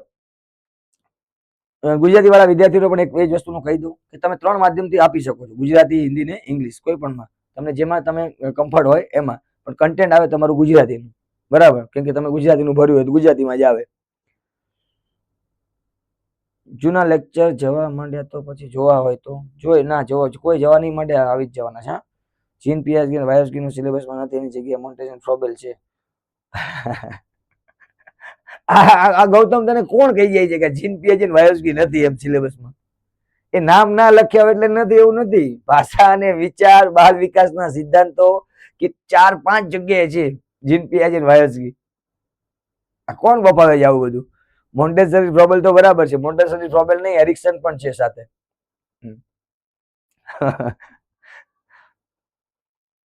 અને જીન પીએસજી વગર તો પેપર નહીં હોય તમારું, જીન પીએસજી વાયસજી વગર તો. મેથડની પીડીએફ મુકાવો તો વધુ આઈડિયા આવે, શક્ય હોય તો આજે જ મુકાવો. જો સર, ઓકે, હા, ગણિતના લેક્ચરની પીડીએફ મુકાવો. બોલ, મેઇન પ્રશ્ન એ છે કે જે ભણ્યા છે, તમારા બધાના પ્રશ્નોના ઉપરથી એક વસ્તુ મને દેખાઈ ગઈ છે કે જેટલું ભણ્યા છે સાહેબ એટલું જ પહેલા મૂકી દો અત્યારે. ચાલો ચાલો, બરાબર. વિષય વસ્તુ 1 થી 5 નું જ આવશે ને, 80% વિષય વસ્તુ, 80 થી 85% 1 થી 5 નું આવે, અને કઠિનતમ બિલમાં 10% થી 15% નું આવે, બાકી 1 થી 5 નું જ આવે. હા સલમાનભાઈ, એ છે જ. એટલે એમ તમે સિલેબસ જોવા જાવ ને એમાં તો કેટલાય હોય એવા. તમને એમ પૂછે કે અબ્રાહમ મેસ્લો છે, થોન્ડાઇક છે, પાવલોવ છે, તો કે ના, એ તો નામ જ નથી લખ્યું થોન્ડાઇક. ભલા વાળા અધ્યયન ચેપ્ટર ની અંદર બધા અંદર આવે, એમ હોય એમાં. એમ ઓલો ભાષા ને વિચારમાં બે આવે, સમજો, જ્ઞાન બોધમાં બે આવે. હા, એ વધુ હશે. ઇંગ્લિશ મીડિયમમાં થ્રુ આઉટ કરેલું હોય તો ટેટમાં ગુજરાતી મીડિયમની સ્કૂલ માટે સિલેક્ટ કરી શકીએ? હા, કરી શકે ને, શું વાંધો છે? બરાબર, તમે પીટીસી કેવી રીતે કરેલું છે તમારે સામે અપ્લાય કરવું, કરી લો, પણ તમારે ઇંગ્લિશમાં, હું તો કોઈ ઇંગ્લિશ મીડિયમમાં જ જાઓ, બહુ ફેર પડશે સસુરિયાજી. કેમ કે ત્યાં પછી તમે ઇંગ્લિશમાં કરેલું છે, ત્યાં તમે જે ગવર્મેન્ટના છોકરા જે આવશે એનું ટ્યુનિંગ તમારે સેટ કરવું, મને એવું લાગે ટફ પડશે. એને કદાચ બેટર છે કે ઇંગ્લિશ સ્કૂલની અપ્લાય કરો વધુ સારું, બરાબર. છતાં એમાં આવો તો બેસ્ટ છે, એમાં કઈ વાંધો નથી તારા, કોઈ વાંધો નથી. તમે જો તમે બે કરી શકતા હોય તો કોઈ વાંધો ના આવે. એટલે હજુ અડધું એમાં એવું નથી, એનો વાંક ન હોય, કોઈ પણ વિદ્યાર્થી વાંક ન હોય, પણ એમાં સિલેબસ અંદરથી આપણે પૂરો સમજવો ચોક્કસ જોઈએ. હું છું તમારા માટે, તમારે ના સમજો ચિંતા ના કરો. તમારે જો તમને બધું આવડતું તો તમે ક્લાસમાં શું કામ આવ્યા હોત? બરાબર, ભૂલો થાય, ભૂલોથી જ માણસ શીખે. પારુલબેન કે પીડીએફ ની ઝેરોક્ષ મળશે કે બુક લેવી પડશે? તમને પીડીએફ મળશે, પીડીએફ ની ઝેરોક્ષ તમે ઘરે કઢાવી લેજો, પણ એ તમને મોંઘી પડશે. એના કરતા તમે તમારે જો ઝેરોક્ષ જ કરાવવાનો પ્લાન હોય તો તમે આરામમાં નામ નોંધાવી દો, એ તમને અહીંયા બલ્કમાં, હજારોના બલ્કમાં નીકળતી હોય, તમને ખૂબ સસ્તી થઈ જાય. પીએસગી અને વાયસગી તો મેન. ચાલો, હવે કોઈને કઈ પ્રશ્ન હોય તો કહી દો, એટલે પિક્ચર પૂરું કરીએ આજનું. આજ થોડું વહેલા થઈ ગયું છે કેમ કે ચેપ્ટર પતી ગયું છે, એટલા માટે નવું આપણે શરૂ કરવું હતું નહીં.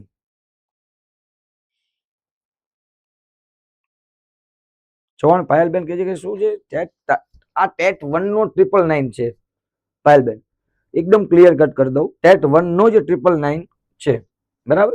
એટલે એમાં પછી બાકીનું કોઈ બીજી એક્ઝામ આવે નહીં અંદર 999 માં. હા બસ, તો 1:30 વાગે છે ને, તો ચાલુ કરતો જાઓ, 10 મિનિટનો બ્રેક છે, ચલો. તો પછી સરનો લેક્ચર લઈ લો.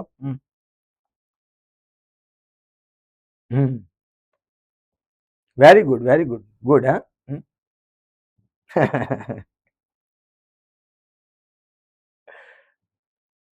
કાલ પેપર લીધું તો તમે બધા આવ્યા તો ખૂબ સારી વાત છે. સરસ, બહુ આનંદ છે.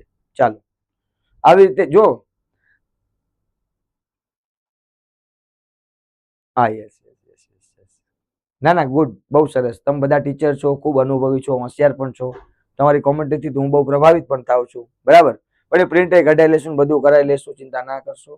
તમને તમારી જે લાગણી ને માગણીને પણ ચોક્કસ હું માન આપીશ. 1:30 વાગે અત્યારે લેક્ચર છે, બધા લેક્ચર ભરવા જતા રહો શાંતિથી. અને એના ઉપર તમે ફોકસ કરો, બરાબર.